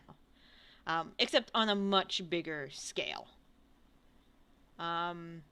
That's all your bird brain literally registers. It's like, oh, bigger predator. Maybe we should fly a little lower for now. That's what I was gonna say is can I get low to the ground or this is like wide grassy plain, right? So yeah, you're around like you've like slowly over the course of the 5 miles you've traveled more from heavily forest to now, scattered trees to now you're around rolling plains at this point. I'm just gonna go low, and if there is like a tree or small, outcropping somewhere, where there's water gathered or whatever, I'll go there. Okay. You can easily find something like that. Yeah, you find like a small cluster of trees. I'll just settle down on one of them if they're big enough just to support my giant eagle form and just kind of like caw caw back to the. I'll just look up to the eagle and say, do you want me to do you want me to polymorph you while you're in the tree or out? Oh, God. I will take that as in the tree, and I will just end the concentration. Okay. Rain, you poof back into yourself. Oh. Oh, shit. Now that I'm intelligent, Rain. Well, more intelligent than Giant Eagle, at least. Yeah. Definitely a rock I saw. Biggest damn bird you've ever seen. Bigger than yourself at that point. But yeah. I think I caught sight of it back there just before I dove. It's apparently out hunting. Checking its domain. Oh, that's wonderful. Well, we've been flying for a while now, and this weather is shit. I imagine you probably don't want to get eaten by a rock as much as I don't. So, Really would damper on things. it would. All right. Well, how about you'll be the first, besides myself, to witness the majesty that is my magnificent mansion. So I'll spend 10 minutes casting that so that we can have shelter. Okay.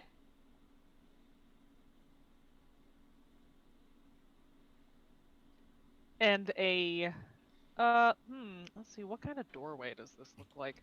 Let me find it. Let's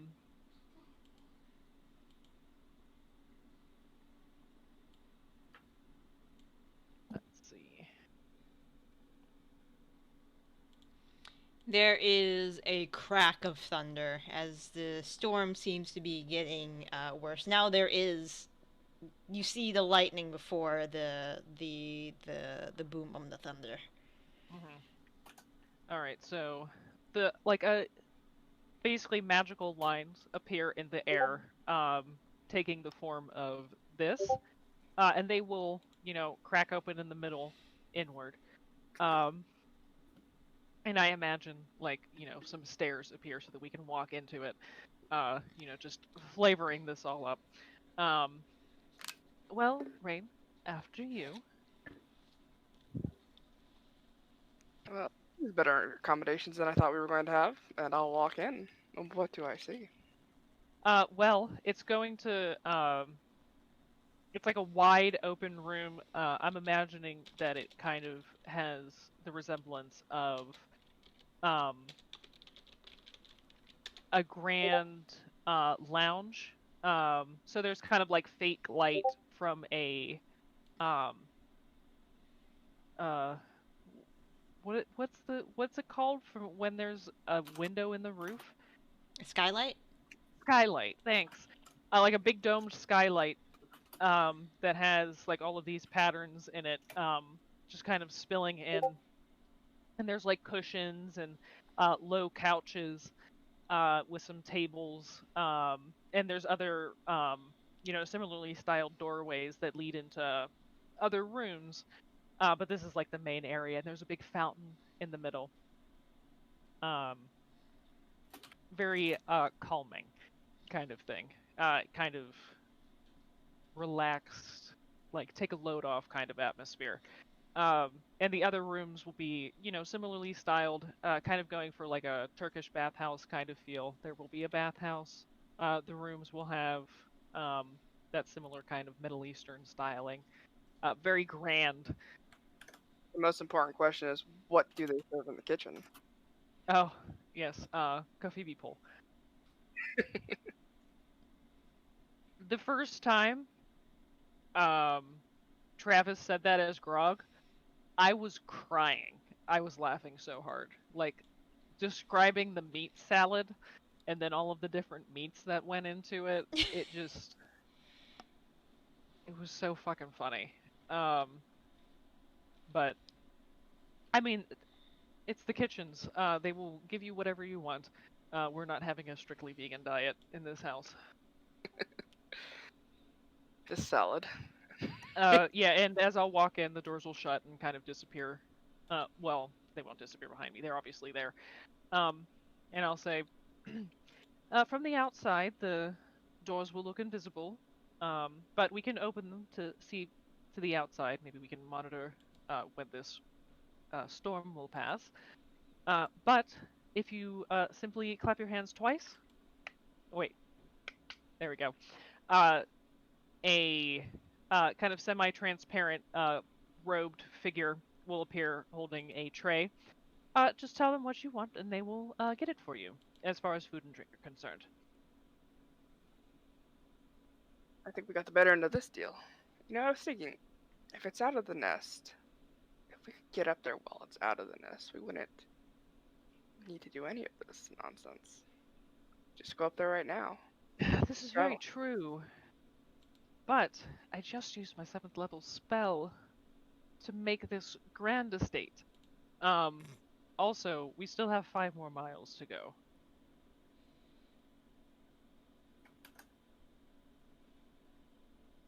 But we can keep going.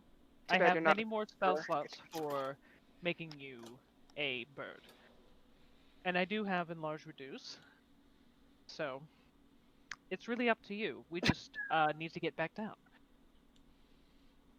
And we can come back to here. I can get us, well, might be able to get us back down. Could you jump? You know. Well, yes, we could just jump. But I can make you a bird many times. If we fly low, I don't know if we would attract as much attention. And it is getting dark, though I'm sure it has as good as vision as the giant eagle does. I would imagine. Oh, you guys also wanted to take note of the time it was hunting. Yeah. So this is probably very late afternoon, almost early evening. So between, like, just before dusk, I would say, at this point. Listen, we can spend multiple days out here. I can keep casting this magnificent mansion for us to sleep in while we're out here, so we don't have to rough it, thankfully. And we can see when it goes hunting and stuff. So you don't really have to worry about food or water. I'll just need to swap in sending so that we can give updates to Melanie on occasion.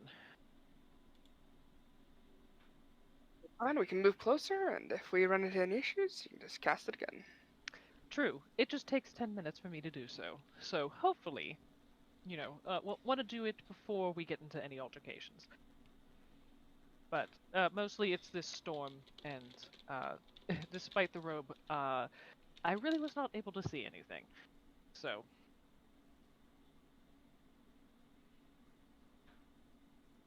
Okay. Hopefully this will pass. All right. So y'all relax. So we'll go back. We'll go to Melanie and Tilda on the other side of the world. Yes. You guys arrive at the teleportation in Yen. The teleportation circle is in a black and white marble. The best way I can describe it is a marble gazebo. A giant marble gazebo. Okay. There are numerous people coming in and out, going to various other stations within the teleportation circle. There is a attendant who quickly, jots down your names for as visitors, just to make sure who comes in and out, in case anything happens within the city and they have to refer back to their records. Mm-hmm. And they give you, they say, have a nice day. I hope you enjoy again. Unlike over the, well, it was it's still around, so dusk there. Oh my god, fucking time zones. It's still afternoon here. Let's just say that. I don't know how the fucking rotation of the world works. I didn't account for it. What? You don't know that shit? My immersion is completely broken. There are 5 moons here.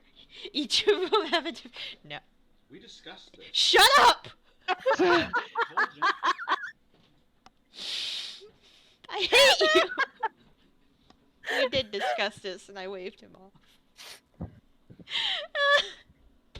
Fucking NASA nerd. Anyways. Is there anywhere particular you guys want to head to first? Real quick, before anything else is said, don't, Shelley and her husband live in Dighton? Yes, they do. Do they live in Gen? I gotta check my notes for that. Shelley? Michelle. Yeah. Yeah. Nightwell and her husband. Yeah. Give me a sec. That's not the find feature.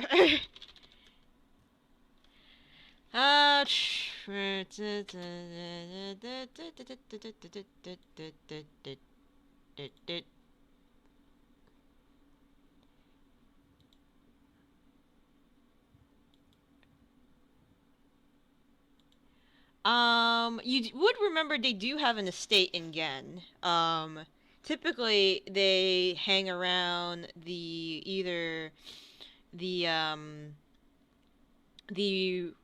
for Michelle's husband, the Raven Queen's district or province, or for herself, the Arathis province. But they've probably mentioned about their estate in Gen proper, because that's probably one of the places that Rosamund did stay when she was being for safekeeping. Right. Okay. Then when they get there, Tilda will say to Melanie, "Now, would you prefer to be alone when you speak with your father, or would you prefer for me to be there? Because if you'd prefer to be alone, I can look up to see if Shelley and her husband are in town. They're my friends from. I don't know. Did you meet Shelley? Might have met her at my wedding." And like Tilda's just kind of rambling. Yes, I believe that I did. I believe that I did meet her. That's fine if you would rather. Honestly, not really certain what to expect. Probably just, I don't know at all, even a little bit. So, worst case scenario, I can just jump 120 feet away from the fucker. So, that's fine. Oh, literal motherfucker. Well, Tilda, should I roll an insight check to see if... Being honest, she really doesn't really know what to expect or what. Okay, She's well, just like fucking...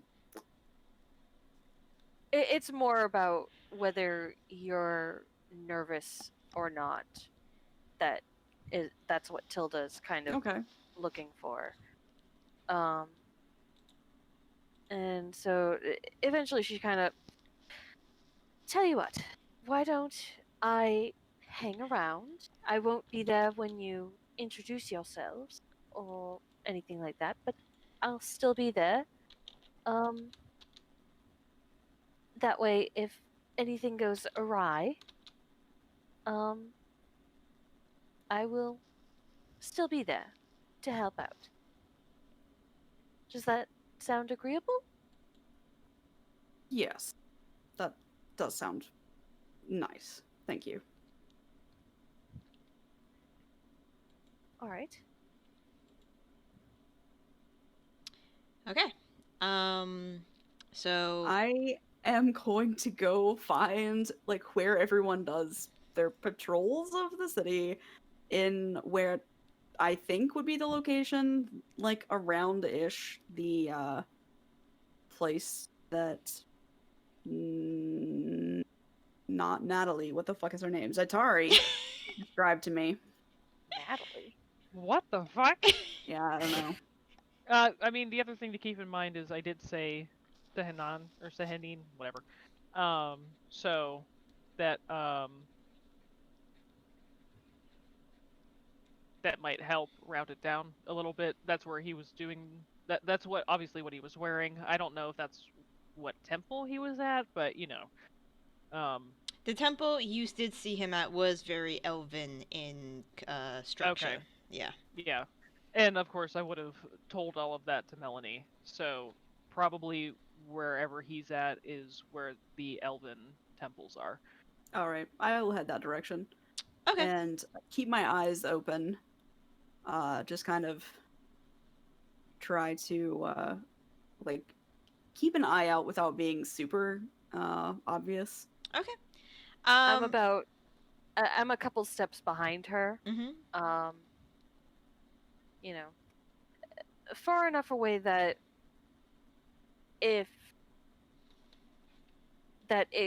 could look like I'm not with her, but close enough that if something bad happens, I'm not, too far away from, I'm within spell casting distance type of thing. Okay. So Gen is a beautiful city built among a plain of wavy grass that is surrounded by a large beige 20-foot wall that encircles the city. The skyline is crowded with very impressive steeples of various temples and other structures that try to mimic the temple architecture. As you're going around the city, you do catch like, hey, this part of the city is probably more dedicated to Pelor, because of its pale yellows and whites, as opposed to the hold on, I need to get the list of gods here because like as we're traveling through the Pelor district, though, Tilda will kind of stick a hand in her pocket and kind of feel for the shards of dawn. Mm-hmm. Just kind of like just to touch it, All right, it is slightly warm to the touch. You pass through the district dedicated to Ayun. Looks like most of their major libraries and places of learning are here. There are students in various robed uniforms that come out and they're chittering and chattering amongst themselves about lessons they've learned for the day, where they're gonna get drinks and hang out later, and idle gossip. You do head down towards the district somebody tells you that is dedicated to the one elven deity that is looked favorably upon, Corellin. Within Corellin's district, the architecture does shift into a more elven, graceful structure, but not overly so. It still blends into the city very well. You do notice that this part of the city does incorporate a lot more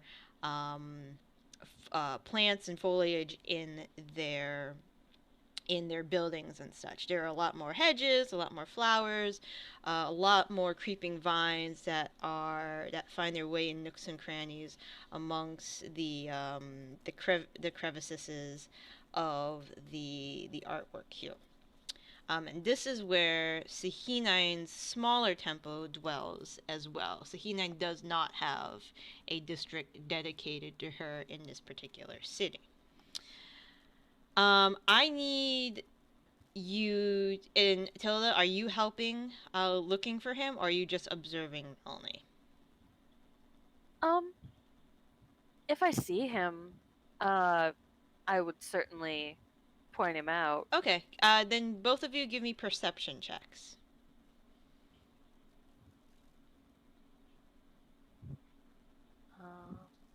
Hang on. Ooh. Okay. Damn, girl. Damn. So both of you are wandering the Curling District for a while until you do come upon a smaller section of this district that belongs to Sahinine. During which you do pass a few guards, a pair of them this time. They're on patrol. They're looking around, they're talking amongst themselves, and Melanie, you recognize one of them. Okay. It looks exactly like Zaitari depicted to you using her Mask of Many Faces. Okay. Yeah. Looks like he's on duty or not on duty. He looks like he's on duty. He's still paying attention, but every once in a while he does make small conversation with a human, who has very similar uniform to him. Okay. I'm just gonna keep going. Just keep walking. Okay, keep walking. you just keep walking. All right. Do you walk past? Yes. Okay. All right, Do I see Tilda. him? Yeah, you see him. Tilda, as you walk past these pair of patrolling guards, which one of them looks like the person that Zaitari had shown what he had looked like, and you just the brooch. You just see Melly just pass by him. Over the brooch, I say, "Darling, I think you're going the wrong way. Yeah. I think I see him." All you hear over the brooch is me going, ah. Darling, are you all right? Yeah. You sound sick.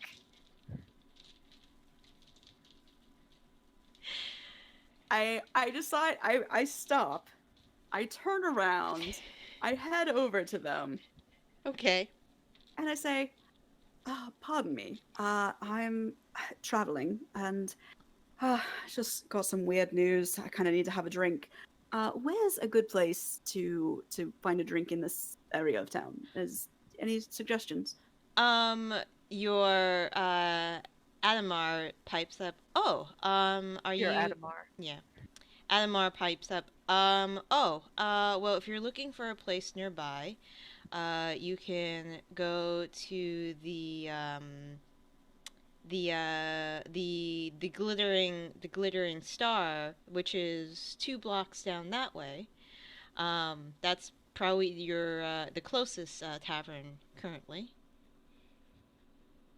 And it's not too nice. I don't really want to. I mean, somewhere where like a guard would drink, you know, that type of thing. Not somewhere where I'm gonna have to rub elbows with a bunch of, I don't know, you know. People like pointy, her. pointy. You point out.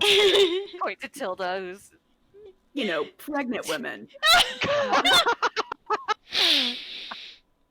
The pair enough. look kind of like a little awkward at this point, and the other person pipes up. I mean, if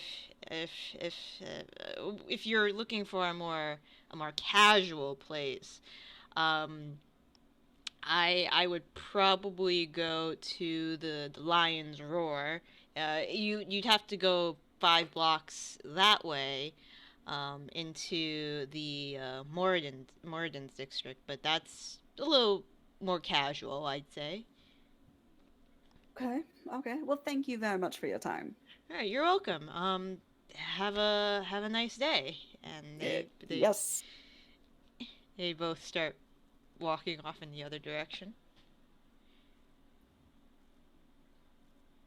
I will start walking towards the lion's roar. Okay.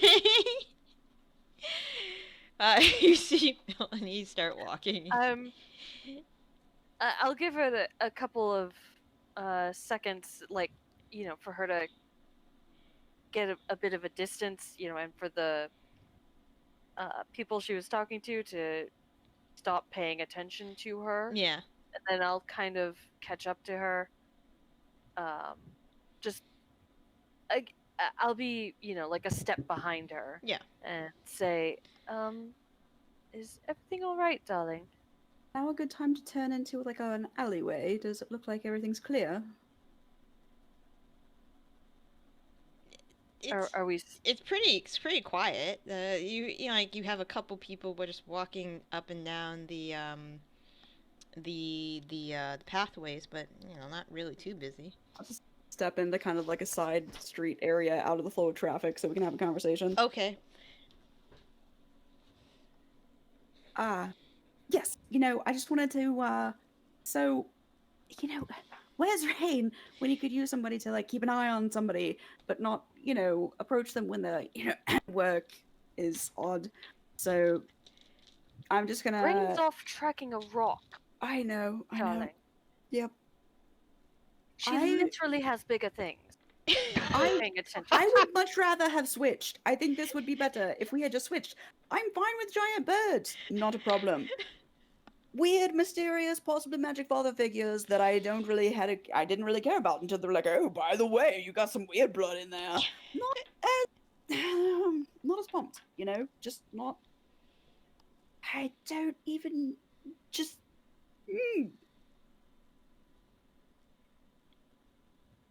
But now I can't go back there. I mean, that'd be really weird. So I guess I just got to go to the bar and maybe hope that that's where the guards go. I don't really know. So I guess I'm heading this way unless I can sneak back there. I'm wearing all of my armor. Me sneaking up on this person would be very difficult.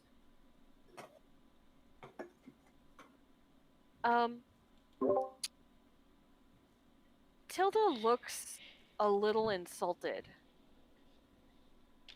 when you finally look at her. What's wrong? I'm sorry. I'm very distracted right now. Please tell me why. What I did? What did I say? You'd rather have switched. I'd rather be fighting a rock than dealing with personal battles. Not that I'd rather switch who I went with. I'm saying I would rather not have to deal with my personal problems. I would much rather deal with a giant bird. You can just face that head on. Giant bird. Just do giant bird things at it. But with personal problems, you have to, like, talk to people. Tilda walks out of the alley and starts walking directly towards the guards. Okay. Tilda, I can't tackle a pregnant woman, and you know that's my only move. God damn it. Tilda keeps walking very confidently towards the guards. At this point, Melanie is like having like a small like inner turmoil because of what she really wants to do. What she needs to do is tackle this person. But what she's not supposed to do is tackle this person. And she's just like, well, that's my whole fucking toolbox. And then after a very long time that it takes her to decide I shouldn't tackle pregnant women, she just starts like power walking to try to catch up, to try to stop her. But I'm imagining that power walking in armor is both difficult and loud. It's pretty loud. Well, but you do have mithril armor, so it's, less loud. But that just means that I'm not at disadvantage. It doesn't mean that I'm like gliding through the world on grease. Okay. So yeah, Tilda quickly approaches the two guardsmen. Tilda, and Melanie quickly following behind. Oh Oh, hello, miss. And this is, the Elven Man speaking. Is there something we can help you with? Yes, are you Adama Forha? Yes, that is my name. Is Hello. Hi. I stick out my hand and like handshake, you know. All right. He shakes I your am hand. Lady Matilda Persephone Adelaide. Excuse me. I am Lady Matilda Persephone Adelaide Bernadine Loyalar ni Galantera of Leona. Oh, This is the Loyalar Knight, Melanie Tuoven. Oh, pleasure. You're her father. He like freezes, and the other guard just looks at him like, "All right, peace." I look at Melanie and I say, "You can face your problems head on. Social problems can be faced head on." He just it's like if he blue screened right now. He's just courage. looking like. It just takes a little courage. The other guard's like, hey Ada, I'll cover for you. Just let me know when you're done. And he respectfully backs off. Like, and you see him wave back at him. Thanks Nathaniel. Yes, thank you, Nathaniel. And he's looking at you, Melanie. Like, Adamir's looking at you at this point, and he's like, is that true? Oh, kind of, yes. I mean, not kind of. It is true, is the thing. So, my mother is, Olivia, for puns. Or whatever her maiden name was. Or, nope, would have been for puns when you banged her. For puns. So... Anyway, honestly, wasn't going to be a big deal, wasn't going to look for you, but some things have come up, some nonsense magical things that are important, and she has surprisingly little information on the person who she apparently had sex with multiple times, and so I thought I should probably find out just a little bit more, and I was going to wait for a good time, and my friend decided to assist me. So, hi. Hi. Wow, this is... I haven't spoken to her in years. Would you like to go get a drink? Oh, yes. Okay, alright. That would probably be best. Would you like to come... He's looking at you. Would you like to come as well, or... Oh, she's in it now! Yep. Okay. Tilda will say, well, considering if I don't come, we might have a similar problem as before with your daughter. Yeah, Yes, I'd love to. Okay. I'd love to attend. I won't be drinking anything alcoholic, obviously. Of course. Let's go to the Glittering Star. They actually have private rooms in the back, if that's okay with you. I know what you said earlier, but I am gonna insight check this person because I don't know if they're trying to kill me. Okay.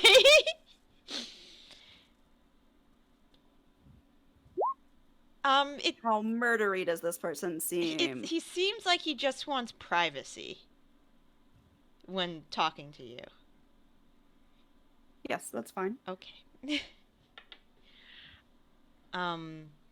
So he starts... It's a pretty quiet walk to the Glittering Star, as you guys make your way. passing by the weeping willows and the blue and purple petunias that line the walkways. And then you arrive at a very, very lovely establishment. It is has beautiful beige archways, trying to simulate vines that have crept around each other and formed these beautiful tunnels and alcoves. Um, he leads you in. He speaks briefly with the attendant, who grabs a few menus and leads you. It's pretty quiet right now. There's not too many people drinking currently, but she leads you to a more private booth in the back. There is a one of those bamboo sliding doors with the screen, and a table with a beautiful like shining wood stained oaken table with decorated chairs, and she motions the attendant motions all of you to sit and places menus and little dining dining utensils in front of you, and leaves to go get you some water. We'll get back there in a second. Back at the keep, with Shadok, Aoife, Pastries has joined you at this point. She is fascinated by these kazoos. I didn't get enough kazoos for Pastry 2, unfortunately. Oh. Free just hidden in the house. Just go find a hidden one. So what I'll teach her to do instead is I'll have her get some sewing needles, and I'll show her that trick where you put the needle under the dead skin in your palm. Oh my gosh. Okay. Wait, does that work with the backsies? They got skin between the pads. Yeah. Okay. It probably works. All right. She's like, okay, cool. Yeah.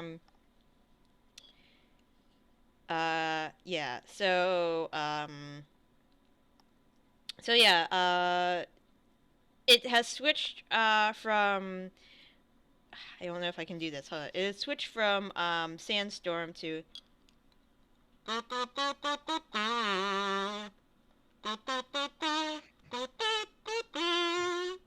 Excellent.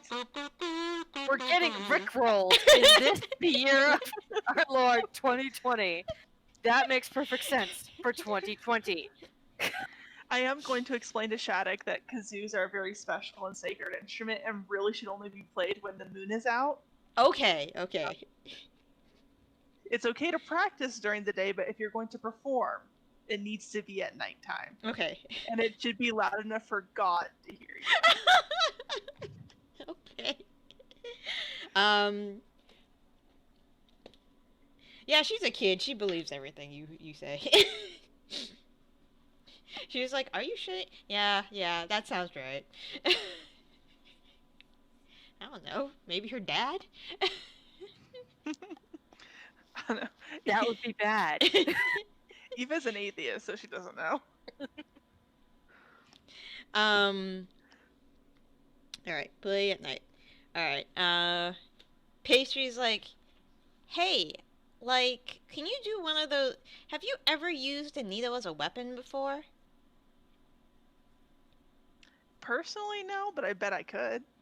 Like, is it true you could, like... So Nenreen has a bunch of books, right? And sometimes I go in and read a few. So, do you know how to, like, do the pressure points thing and stuff? I mean, yeah, kinda. I mean, so I able to, like, supercharge my fists, and I can punch someone real hard. Oh! And, like, just the right spot to make them, like, shut down for a second. Have you ever done that to something, like, really big? Like, you know, bear, or, like, giant, or... Yeah, when I'm traveling with Ricochet, we've encountered some big things, and I have to absolutely punch them. And you can punch them and, like, they just fall down? Do you do it in, like, one Eventually. punch? I can. Depends on how weak they are, or if I'm lucky. I'm more like a mosquito. You know, I'm really fast and I just bite you a bunch of little times. Oh, okay. So you hit a lot really fast. Okay. That's cool. Yeah. But if I hit them in just the right spot, I can make them shit themselves. And it's a fantastic time. That sounds like, well, not the shitting part, but that sounds like Rain. She hits things really fast. Yeah. But she does it with knives and bolts. Yeah, I've got the whip. I can use the knives too, but I like the whip. Okay.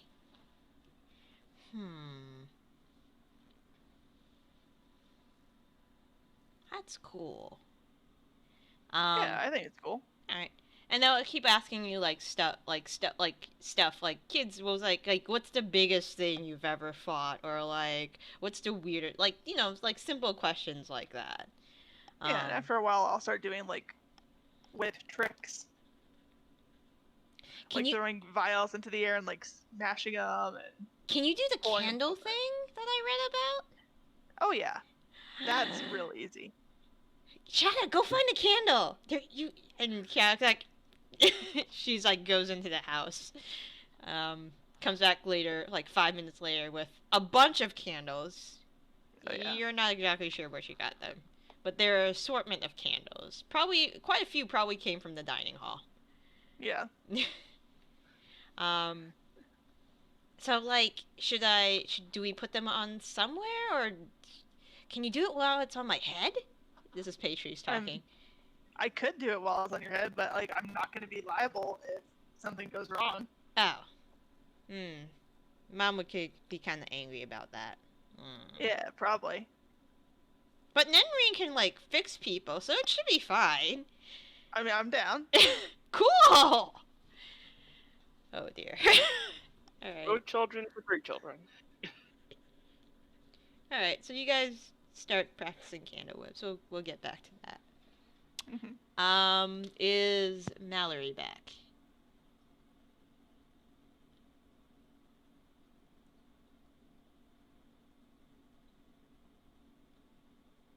I don't know if Mallory's back. I don't think she's back. If she is, she's being real quiet about it. Yeah. Well, she's muted.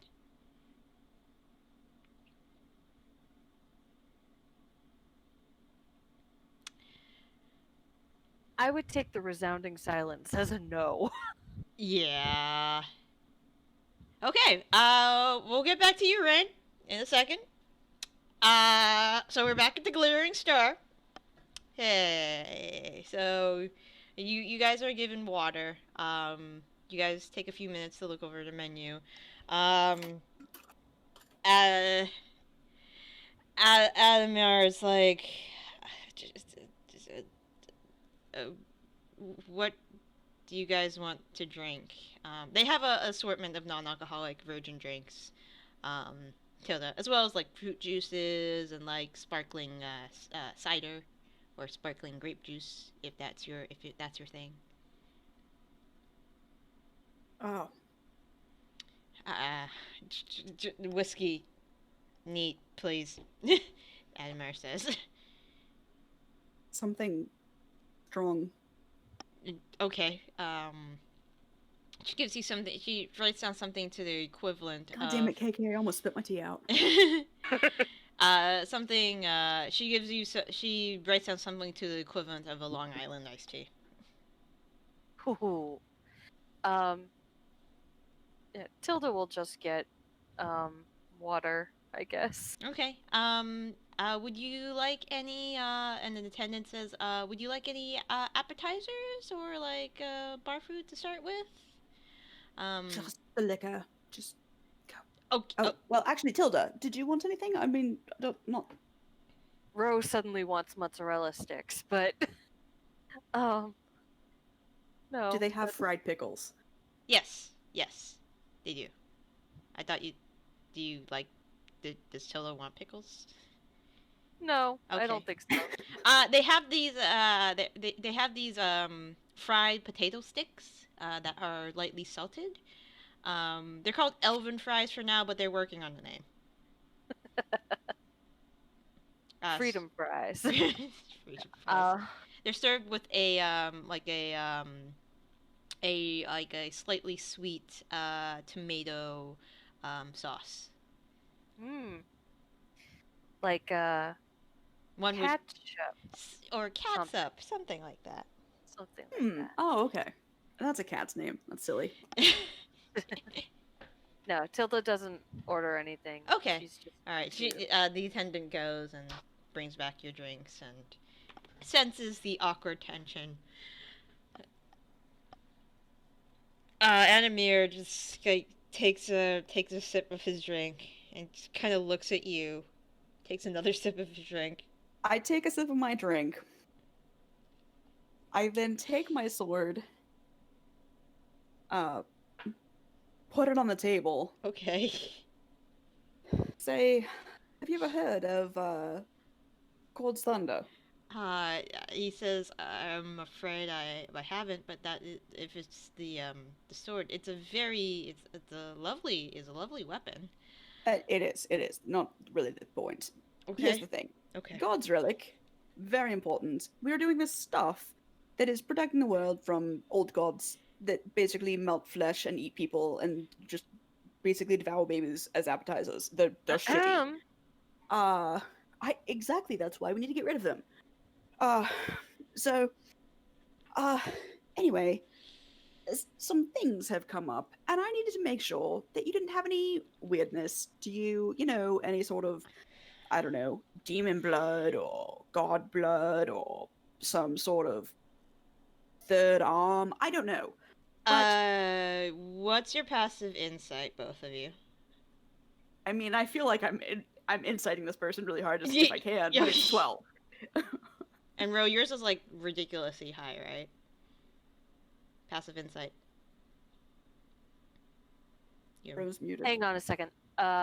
Sorry. Insight.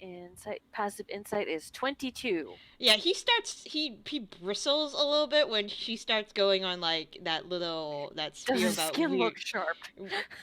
No, like what skin you see doesn't look sharp. Okay, fair enough. He kind of like tenses a little when he says weird blood and stuff like that, and he's just like he takes another drink of alcohol. I'm gonna be honest, I don't really care. You're personally not really my business.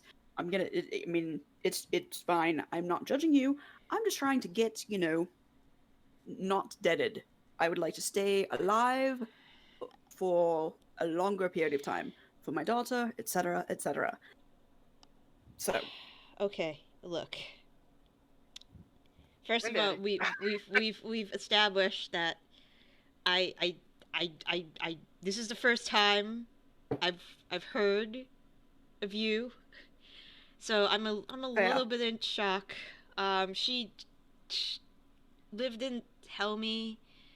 I'm sorry about this situation. And not really a big deal. It's fine. You didn't know, so it's obviously not your fault. Okay. I didn't really care that much until somebody was like, hey, by the way, you might have some stuff in you. And I was like, I don't know what you're talking about. I don't know who my father is. So, it was just an odd conversation. And I felt like I needed to just sort that out before I fought a guy who has a relic of Bane, and he's gonna come and kick my ass in like 7 months. I mean, I'm probably going to win, but let's be honest, I kind of need to have all my ducks. Okay. Listen, this kind of hits a sore spot for me as well. So I'm just gonna, you know what? He takes, he finishes his drink and puts it on there. I'm just gonna level with you, okay? Sure. There is one thing you should be aware of. Okay. How do I explain this? Just go for it. Okay. Just dive right in. Okay. It's fine. All right. You just have to promise me that, once you have this information, I don't really talk to the other guardsmen about why my family left Nanalire. leaving after this. We're gonna have this conversation, and I'm just getting the fuck out. Okay. So honestly, I mean, unless I find out you are like a genocidal maniac, and then I might, you know, kill you. I've justice or something. But I've never killed that. Well, I mean, there was that burglar, but other than that, no. Anyway. Okay. So, when I was younger, and around the time that I came into adulthood, I started noticing some weird things with me, but before me, my parents, but I didn't really think of it any of the time. My parents just explained it away as like some magical skin condition or something. You're like magically rashy? They explained it in that way just to, kind of wave it off, but have you ever heard of a Bladeling? Have I? Roll an Arcana check. Oh. Can I? What? What? Do I? You might. Hold on. I need to. Yeah, you may roll as well since you're there, and he's saying this out loud. Yeah. Oh it's wow, not even that's natural and it's really low for me. All right.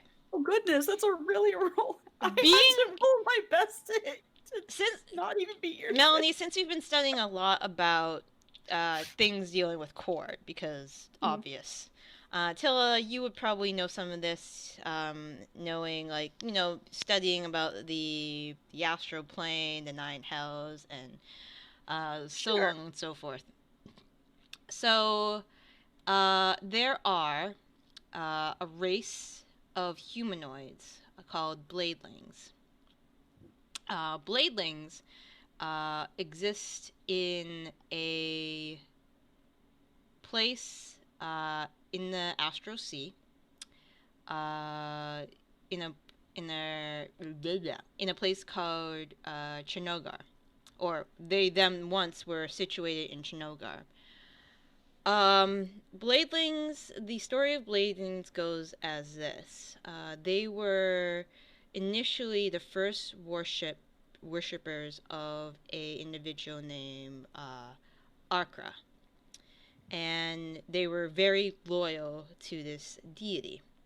So much so that he blessed them by infusing their weapons into their skin, hence where the name comes from. Melanie knows... I'm hearing that my father is a magical porcupine. More or less. Oh god, okay. So...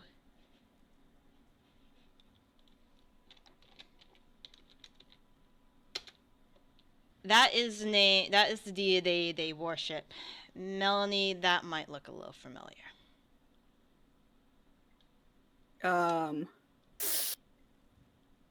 Wait, go to my... As I continue on, while you look that up. So yeah, they are... Oh! So... Are you kidding me right now? So... So, my family in the past did some, went to a diviner and found out that we were a descendant from a Bladeling named Acta the Blood Drinker. Apparently, they are given descriptors after they attain great things in battle. So let me put that person's name in chat. And part of the reason that my family was run out of Non-Liar is because the people of Non-Liar don't like individuals of mixed blood. So the diviner let out the secret that my family had this blood of a Bladeling in them, and we eventually had to move to this continent.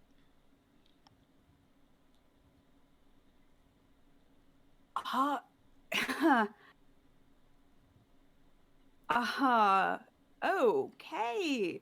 You know, of all the various things I thought you were going to say, you know,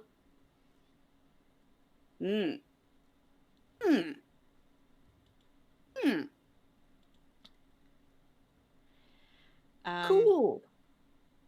Yeah. I So feel like I'm missing something here. So that's why I have the ability, and maybe the blood, if you haven't experienced already, that's why sometimes my skin in certain emotional instances will form those sharp blades. It doesn't come up very often. It's pretty rare for me. My great-grandparents had it a little more often from what I hear, but... Awesome. Just to catch you up, Tilda, you know how the douchebag guy who was coming up and being like, I'm gonna take your stuff, had Bane's relic? Do you know what Bane's name was back in the day? Why don't you just tell me? It was Accra. And it was Accra that the Bladelings were big fans of.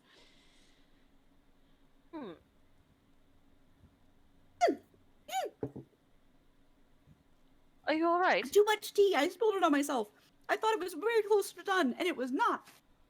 I wasn't ready for that. I wasn't ready. Oh. This is very in character. This is very I know, right? Mel tries to shoot back her drink, but there's way too much of it, and she just kind of spills it down herself. Adamar just offers his the towel that came with his the dining utensils. Yeah.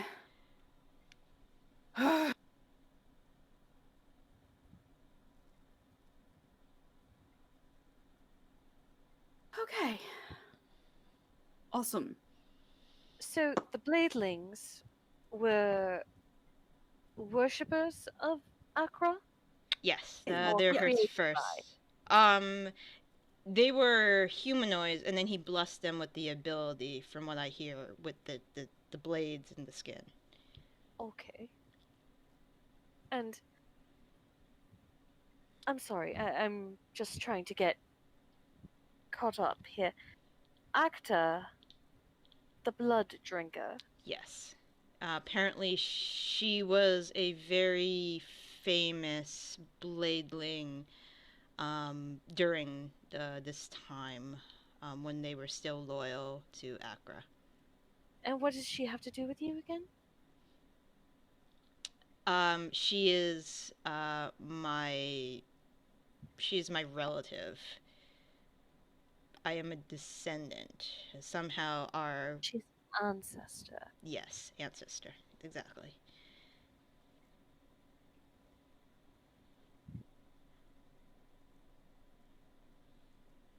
Hey, so that's a lot to take in. Not judging you. Honestly, it's just, well, like I said, Chord's thunder. Chord, not a big fan of, Bane. So that's a thing. Yeah, there's one more thing you probably need to know. Acta only had one child because she later died in battle, according to the Diviner.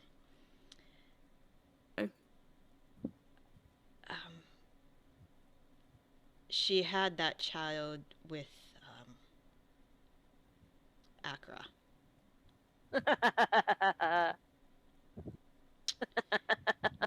You get all the cool backstories, man. The bloodlines. Listen, man, when you leave a parentage open, Darren goes crazy. He kind of like Oh, well, shuffles. that would be where the divine blood comes from. He kind of Oh, like boy. shuffles away from you, like shuffles his seat away from you, Melanie, a little bit. And it's like tensing.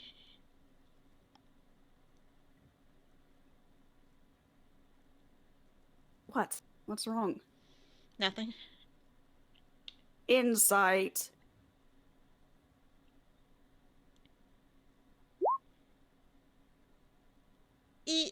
I mean, he's just a little nervous of how you're going to react. Because you just found out that you're descended from Bane, basically. Not basically, you are. Mm-hmm. Okay. Well, this has been a very good chat. I'll take care of the tab. It's fine. Pull out like 4 gold and just lay it on the table. Okay. Nice meeting you. Honestly, didn't mean to big up all this. Nice chat. Thank you for the heads up. I do appreciate it. It's definitely going to come into very much relevance. So this was good. Thank you. If you ever, for some reason, need any whatever. I mean, I'm in the keep. Anyway, bye. And I just leave. Okay. He Tilda, like, it's Sweetwater Keep in Loyalar within Leona. Rosewater Keep, rather. I'll keep that in mind. It was lovely meeting you, Adamar. Yeah, thank you. And I immediately follow. Yeah, he finishes. If Melanie didn't finish her drink, he finishes it for her.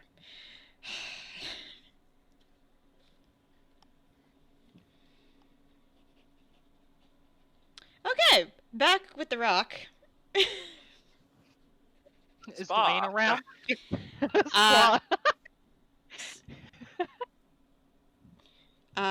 You guys are in the mansion last time we left you off.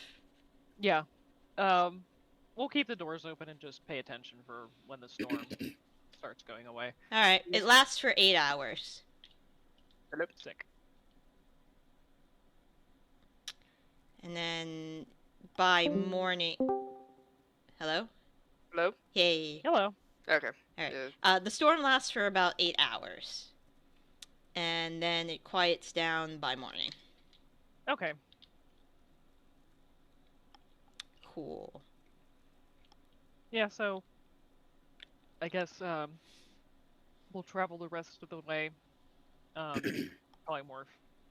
Oh yeah. And giant eagle and... Alright, so probably another 15 minutes at this point because the weather is overcast. Mm-hmm. But you know the wind is not as harsh as the previous night that you were tracking her. And you come upon a large, a generous mountain range surrounded by plain. So what are you doing? How are you gonna look for... This is the general area that you're about 10 miles in. This is the general area that the Eagle Eye said that this rock is nesting. Mm-hmm. Well, I suppose since we have 45 minutes left, I'll try to get Rain's attention and just kind of tap her and like near her eye, like point up so that we can go higher and try to get one might say a bird's eye view, see if we can spot a nest or whatever. And we'll take some time to do this to hopefully it makes it easier. Okay. I'll give Rain more inspiration. Give me a perception check, whoever is making it. Yeah, I'll just let Rain do it. Or can we both do it? You can both do it. Okay. Rain just has the inspiration. Yeah. Jesus fuck. Oh my god. Maybe I'll roll a 10. You gotta roll 1. Oh, no, good. Can you hear me? Yeah. Okay, it's not beeping, so I'm like, is this thing on? Yeah, no, Yeah, it's we good. can hear you. Yeah, it's a little. You think, a giant bird nest in a mountain should be pretty easy to spot. Not really. Maybe this nest is a little more well hidden than you thought it would be. After all, even though if this rock is probably a predator, like the alpha predator of this area, still probably eggs are still a vulnerable thing. So of course it would make sense that she'd try to hide the nest a little bit. I mean, if it costs us multiple hours and multiple castings of I'll casting, land again. I'm like, caw. Yeah. Nope. Like she tries to start casting, I bite her. Well, I wasn't gonna do it again. You were cawing at me, so I was gonna. Okay. Hey, it's only an 8. Okay. Yeah. Listen, it might be better if I do this on myself, and you look. Yeah, that's what Rain was good at. Yeah. I think it's my turn to mount use. Right? I mean, if that's all it took, I suppose all I can do is say yes. And I'll cast polymorph on myself, and I look like a what am I thinking? A spectacular red and black giant eagle. Okay, awesome. So you guys go up once again. Now Rain, give me a perception check. I'm gonna do it too, since I think I'm slightly better. Or wait, no, I think it's the same. If the first number's not a 20, assume I use luck, so I'm just gonna roll at advantage. Okay. All right.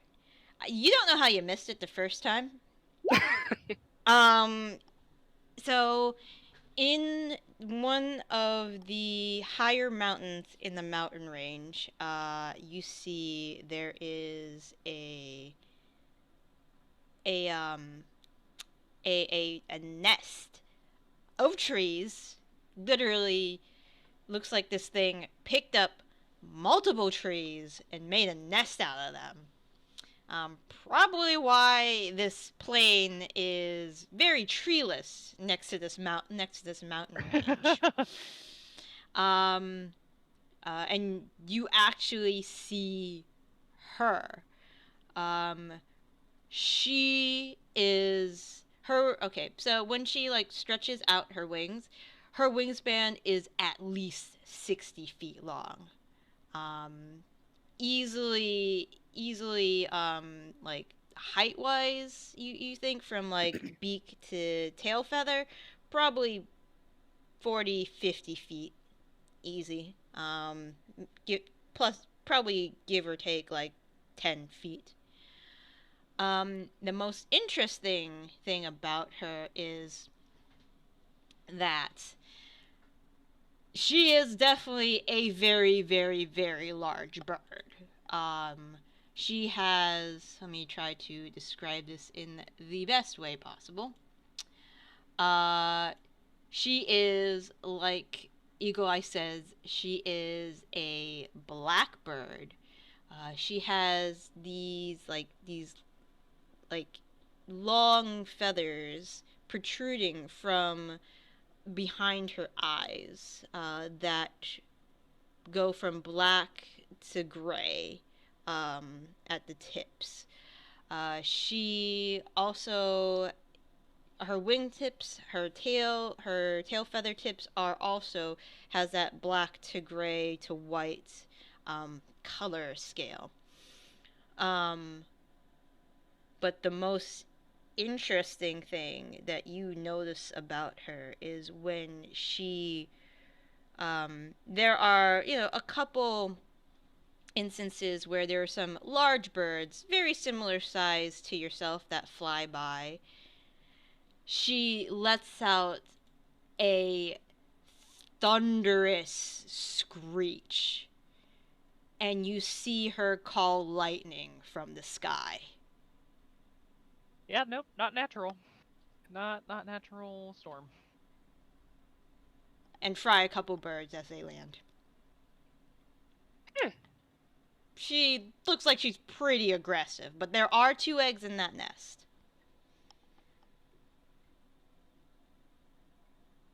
I'm gonna find somewhere out of the way. Okay. Go land.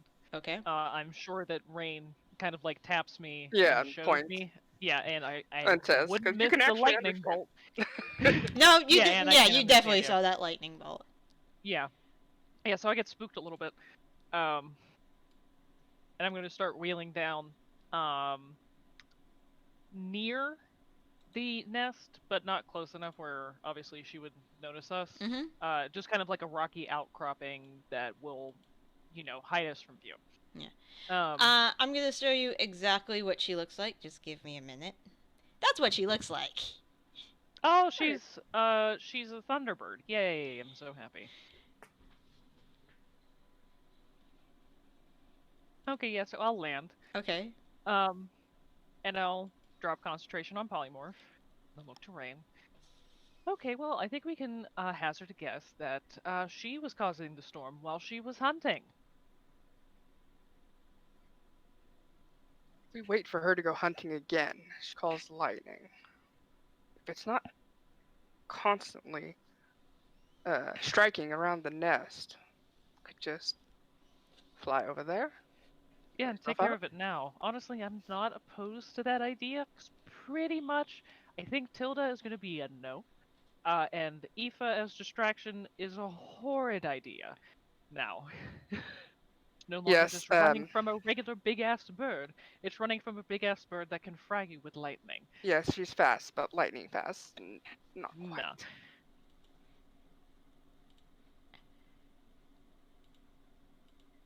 Do you have fly or invisibility? I have invisibility. I cannot prepare fly.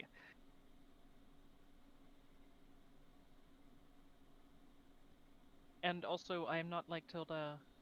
I cannot concentrate on 2 things at once. But I can make myself invisible. So. And obviously, I can make myself a bird. Or you a bird. So.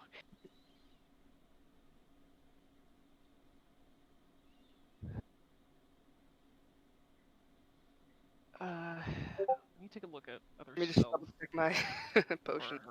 Long ass list. I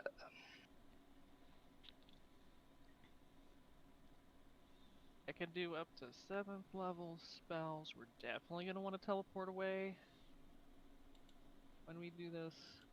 So no Mirage Arcane. Oh, I can trap it in a force cage if it fails the deck save. Oh wait, no, there is no save for force cage.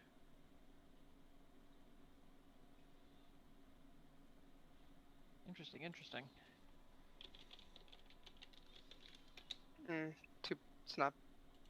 It's too big, probably. 20 feet on the side. Yeah, no. No, rock too big. Damn it.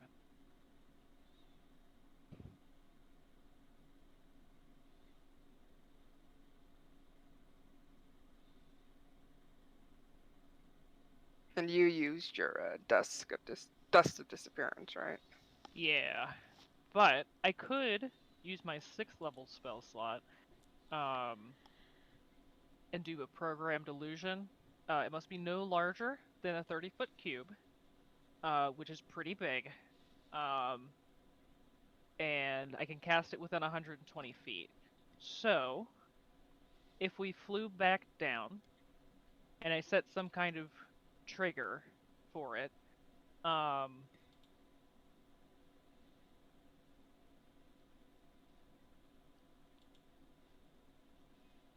it needs to be a specific condition, because I'm wondering if we could put it down somewhere in the plains and draw the rock's attention towards it.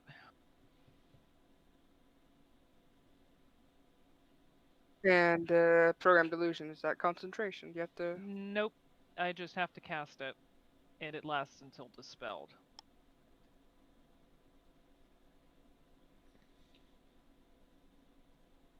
What I'll do is have you do a programmed illusion, you said. I could... no, we need you to... Yeah.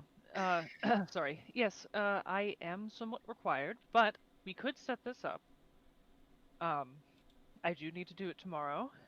We go down somewhere in the plains. I'm thinking, since it's a pretty large area that it can take up.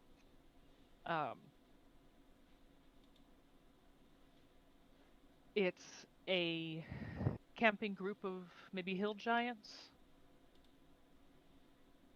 Yes. It'll appear at night. We can get set up here. My mansion lasts for 24 hours. We could set it somewhere near the nest, since it is invisible. And then, hopefully, it will draw out the mother. She goes to it, and we can get one of the eggs.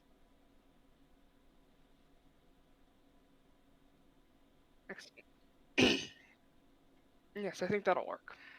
Okay. I can sneak in invisibly with you, let you out. I think that's probably a good idea. Okay. I think that'll be our plan. Why don't we both go invisible, get a bit closer to that nest, somewhere where I'm still out of sight so that I can cast my spell, since it takes 10 minutes. But we'll sleep. Well, actually... Oh wait, no, I have to do the program delusion tomorrow, that's right. Okay, here's the real question, I suppose. Should we just go down into the plains now? Find somewhere that we want to cast the spell around where she was hunting before, within eyesight. And...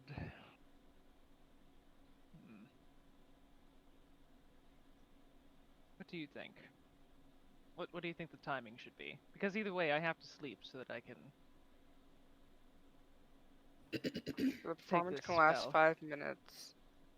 Okay, just reading the 30 feet of the area. Okay.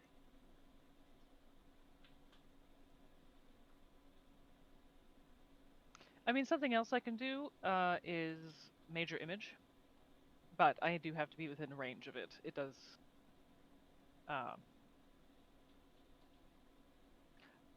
You know what? Do you want to try Melanie's idea? She is roosting. If we get somewhere close enough, and we're both invisible, I could try to cast Polymorph. I mean, simplicity is a great idea, I think. I think so. Honestly, I think Melanie's idea was not a bad idea. We don't have the benefit of Tilda's potential for intervening on the luck, but... And if it just goes poorly, we can just retreat into your delightful mansion. It really was. The massage last night was... I know. And the baths are wonderful. I modeled them somewhat after the keeps. Different styling, but I enjoyed them so much I just can't go without them. Alright, so I think that's our plan. Okay. We're gonna try to get closer to the rock. Oh, I can dimension door us closer. How far away would you say we are from the rock's nest? Did you land at the base of the mountain, or the... No, I would have landed somewhere on the mountain. Okay. Because I didn't want to be too far. You don't want to be too close, right? Yeah. I'd say you're about 500 feet right now, just so you're out of, like, call lightning range. Yeah, that makes sense.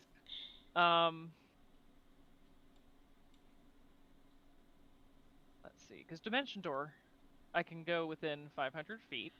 And for Polymorph, that is... We could just sneak you up on it, Zaitari. Yes. Making our way over there. Yes. And if it doesn't go as poorly, you could just Dimension Door us back. Yes. I think that's probably wise. Let us go find somewhere where I can make my mansion so that I can Dimension Door us back just in case things go very bad. so I suppose we're probably walking. Okay. Sounds good. All right, so you guys are just coming up with a plan, walking. You said you have to probably sleep before you pull off anything, right? Well, it's more like we're not going to do the program delusion thing anymore. I think we're just going to try to keep it simple. I mean, we could sleep. That's not an issue. Because then I'll get. Because I don't know why I forgot, but polymorph is a 4th level spell. So I have 1, 2, 3, 4, 5, 6 potential castings of it. Mm-hmm. And right now I use 2. 1 on Rain, 1 on myself for polymorph. So I have 4 left. So we could try to do it today, especially with invisibility since it's level 2. But mostly, I think we're just walking to find somewhere where I can set up my mansion in case shit goes bad. Okay. We're setting up a retreat spot. Yeah. All right, sounds good. Yeah, just give me a quick survival check, and I'll help you. You can roll that. It's not much better, probably, but I have a +4, but you also have reliable talent, so. Yeah, you can. Oh, I don't actually have survival. But... Oh, does reliable talent only work if you have proficiency? Right. Oh, but okay. 18's not bad. No, it's not. Yeah, it's not bad. Yeah, you're able to find a like a small alcove that you guys like. It's not very deep. It's about probably 10 feet in, but it's pretty much perfect to put the mansion. Okay, perfect. Then I will cast it there. Okay. So long as we're within 500 feet of the nest, I can bamf us back. So. Okay. Aoife. The journey of babysitting continues. Please roll me a percentage die. Oh boy. Okay.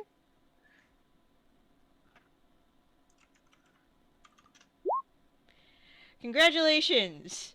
You have not killed any children today. Oh, I've got pretty good control over my whip. Yeah, I mean, there was a very, very, very, very, very small chance that you might have hit one of them, but you didn't. So, that's good. After you decimate the tops of about 15 candles, they are all very, very much impressed at your 6 skills.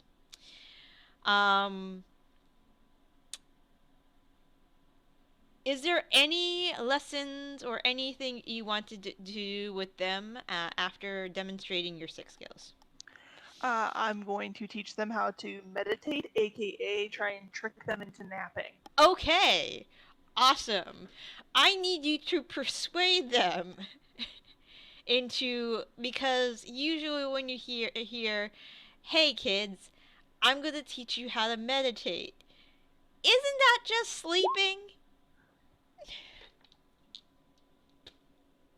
Wow, I rolled double ones. These dice suck.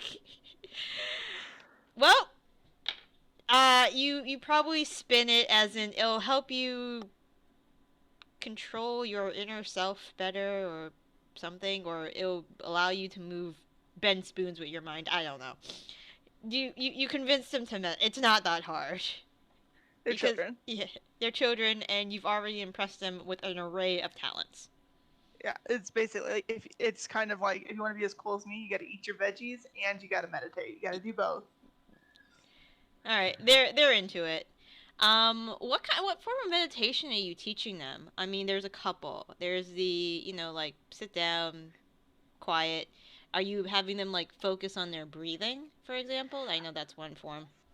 I'm doing the laying on your back, like your palms in the ground, imagining your body's full of sand. And Okay. the sand is slowly emptying out of you. Okay, okay, I see. And just walking through that a few times, and the second I hear him snoring, Okay. I'm going to go get myself some food. And I'll just leave them wherever they are. I don't know where we are for this meditation. It'd probably be spontaneous wherever we were in that moment, and I'll just leave them there. I don't know what's wrong with these dice. No, so I am absolutely serious. So when I rolled for their insight on your persuasion, I rolled double ones. Uh-huh. When I rolled to see how long it takes him to go to sleep, so I did like a constitution like type of deal. I rolled double 20s. Is that fast or slow? It takes him a while. It takes them like, I'm gonna roll percentile.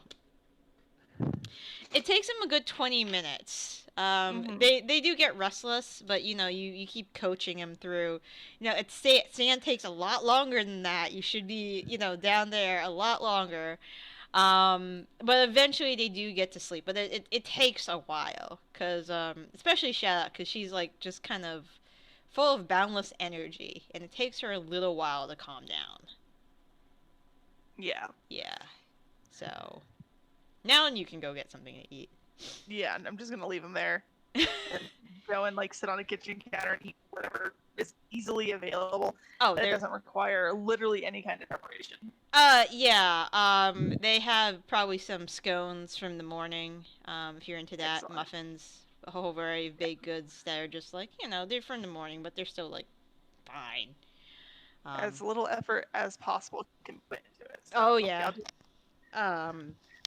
Not a problem at all. All right. I'll remember to check on him in like an hour. Okay. We'll check in an hour. All right. Awesome. Back in Dighton, we have Melanie running out of the glittering star. Internally screaming. Internally screaming. Because life is a bitch. Life is I gave this DM the power, she did this to me. Yep. Melanie's just walking. She's just walking. She's heading back to the teleportation circle. I don't even know if we can use it today. She's just going. Just like, huh, okay.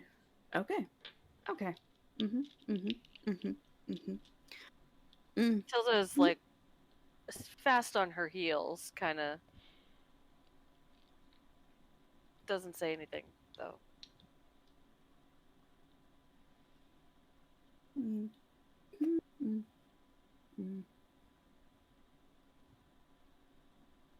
That was interesting. Oh, are you speaking to me now? Oh, yes. Sorry about that. Got kind of distracted. Look, it's important that I managed to actually awaken the sword. And now that the sword and I both know that I'm basically descended from its controller's mortal enemy, the chances of us bonding are very low. But the chance of it being taken by, I don't know, the person who controls the relic from my great-grandfather is much higher. And, it's just, I feel like there's this malevolent force out there bending the world to suit its own needs and playing me like a puppet. Don't be ridiculous, darling. It's like the whole world is created by just a bizarre set of storytelling and random chance. So, just that's how I feel right now. It doesn't change anything about who you are, though. No, but it may affect my ability to do what I need to do. Not because of myself, but because of you won that sword fair and square. I mean, did you not? I did. But no. It's a sentient object. It's not. I can't just make it do whatever I want. And it's still there. It's still with you, is it not? Oh, well, it heard the same conversation you did. It is also a sword, so I don't know if it can go anywhere. I mean, what's it gonna do? Hop away? Like a pogo stick? Be hilarious.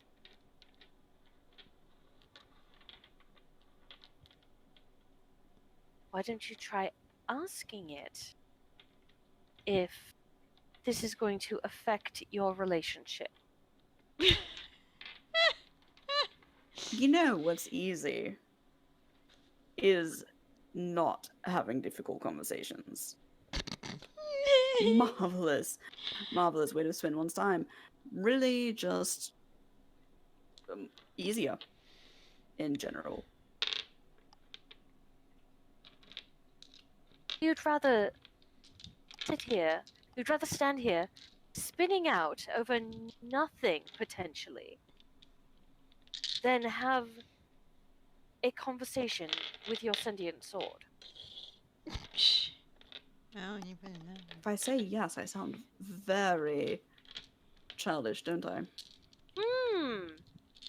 Only a little.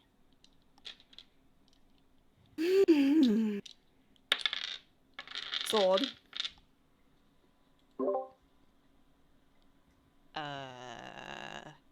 Hey. Sword. Go on. Can I help you with something? Yeah, so I know you heard that conversation. Mm-hmm.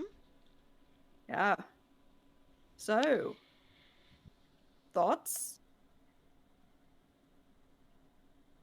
Yeah.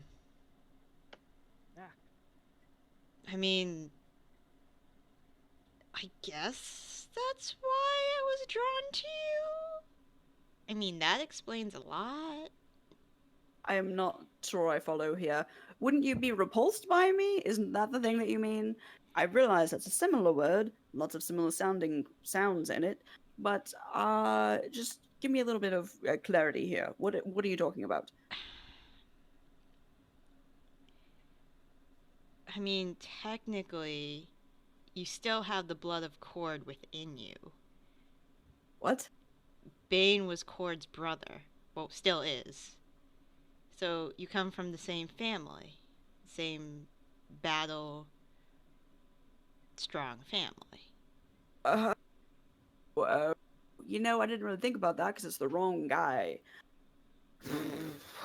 Okay then. Well, fine. Okay. I mean, are you gonna let your blood determine who you are? No, obviously not. Well, there's your answer. I look at Tilda. Okay, fine, you were right. Lovely. I do enjoy hearing those words. I'm very certain. Besides, he said he claims to be the blood of Cord, and yet he's claimed to awaken his. Why can't you do the same? But, well, I don't know. That's on you, isn't it? Look, we gotta have a connection. I'm not 100% on how this works, okay? It just happens sometimes. Uh-huh. Uh-huh.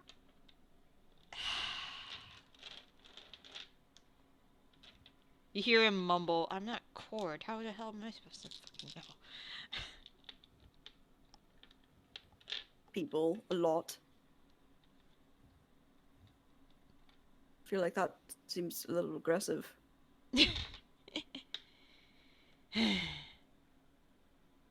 Okay, well.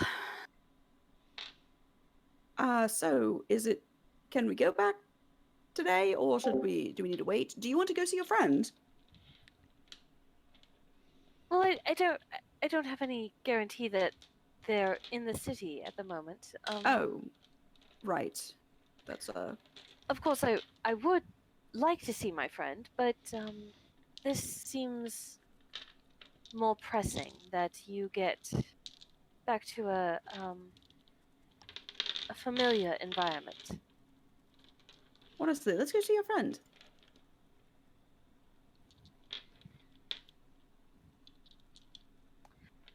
All right.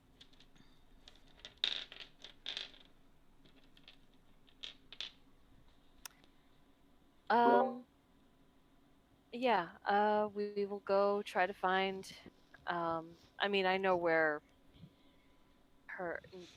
Shelley Nightwell's estate would be, Yes. right? Yeah, you'd probably try to find the Ashenfell estate.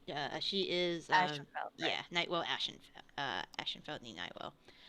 Yeah, it's not too difficult to find. She did give you like where she did tell you where it was before Rosamund was dropped off, brought here. You approach a very cozy,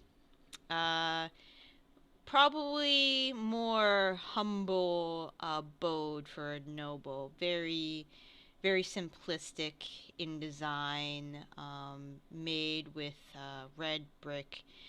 Um, there are designs of both, well, mostly of the Raven Queen. Lots of feathery motifs, but sprinkled here and there, you do see a couple scales representing Arathis. There are a pair of guard sentries at the gate, who, you know, look to you as you approach.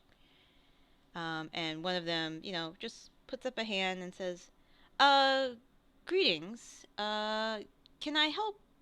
Can I help you?" Hello there. I'm Duchess Matilda Persephone Adelaide Bernadine, Loyalar Estate. I'm wondering if Shelley and her husband are at home here. They currently are residing within the estate. Perhaps would you like me to go tell them that you are here? Go ask if they are willing to entertain visitors. Okay. Just if you wouldn't mind. No, of course not. Just stay right there. I will be right back. Leaves the other guard to stand, and he goes into the house. There's a couple minutes later, when the door flings open. The guard is there, going back to his station, followed by followed by Michelle, with her son, David. He's like a year and a half older now. I think he was 8, now he's like 9 or 10. Dark hair like his mother, and you know he follows his mother, who's just dressed in a very simple green, everyday sundress. And she comes out, she looks at you, she gives you a hug. Tilda! Oh, this is such a surprise. How are you? Oh, you look lovely. Oh, look at you. Oh, you look wonderful. Yes. I'm terribly sorry for the imposition. Oh, no. This is such a lovely surprise. I didn't know you were. We were in the area, so we decided to drop in. Oh, this is my friend, Sir Melanie Truoven. Oh, lovely to meet you. I believe you two have met before. Yes, I believe we have met. Oh, Sir Melanie, it's so good to see you. We're having tea. Why don't you come inside and enjoy it? It's me and my husband, and yeah, please come on. And she, like, you know, brings you in, and her husband Duval is there, and you know he shakes your hand, bows, greets you, invites you. Servants bring a few more chairs, allow you to get a little more comfortable, and they start making they start talking about, like, how are you, how's your husband, how's you look like you're doing very well, that kind of thing. And what were you doing again? Visiting. I see. And then they start going on about what's been happening here lately and whatnot. Politics. Right. Sorry. I would also specifically ask, how's your father doing, Lord Nightwell?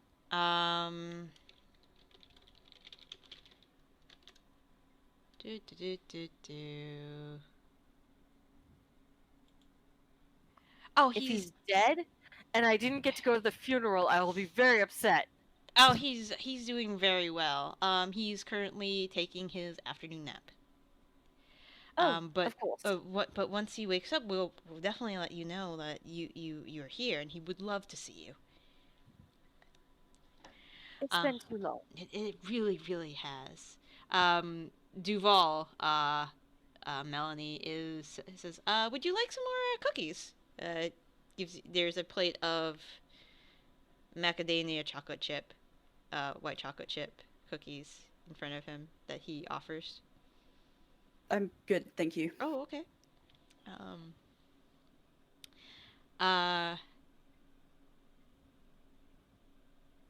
Melanie, as you turn down the cookies, their son is like looking at you, and he's like, I really like your armor. It protects my organs. Like, it's a lot shinier than mom and dad's armor. It's special. It's quieter. And you see Duval like look. Oh, is that Mithril? Is it? Yes. Oh, yes. Lovely. It's very helpful because sometimes we have to sneak places, and it's just not easy to sneak in. Full plate. Yeah, and Michelle's like, oh, I do know. Ugh. And then everyone's like, oh, you let the dragon know we were here. Why are you stomping about? And it's like, yes, I'm sorry. It's terrible. Clangs everywhere, says Shelley. I've tried using some more practical means like padding and such. Doesn't help at all. It's the worst. It can't. You put enough padding in, and then you're like a mummy. You look like a crazy person. And then you overheat, and unfortunately, I don't have any magic, more practical magic like Miss Tilda over here, because cooling down and all that. It's terrible when you don't have access to that. Very uncomfortable. Yes. Sweaty, under your arms, on your neck. They just continue. Making chit chat. Tilda's just kind of amusedly watching this. Yeah, and every once in a while, David does have questions about, because you guys are, especially Melanie, he has questions about, your armor and your sword and everything. Similar to mom and dad. And of course, Michelle will ask you, your typical questions, like how far along you are, Tilda, has, pregnancy, are your pregnancy symptoms okay? Do you need any, ginger tea or anything of that nature to help you, or are you good? That kind of thing. Trying to make you as comfortable as possible. Yeah. I think the pregnancy symptoms are fairly well managed, and I will tell them about how doting Theo is. You see Shelley has that knowing look, shoots a look at Duval, who's just sipping his tea, and just as she's talking about how doting Theo is, I pull out of my bag of holding the bag Theo gave me, which I'm assuming is large. Oh yeah. And I heft it open, and I pull out a fan and offer it to Tilda. Thank you, darling.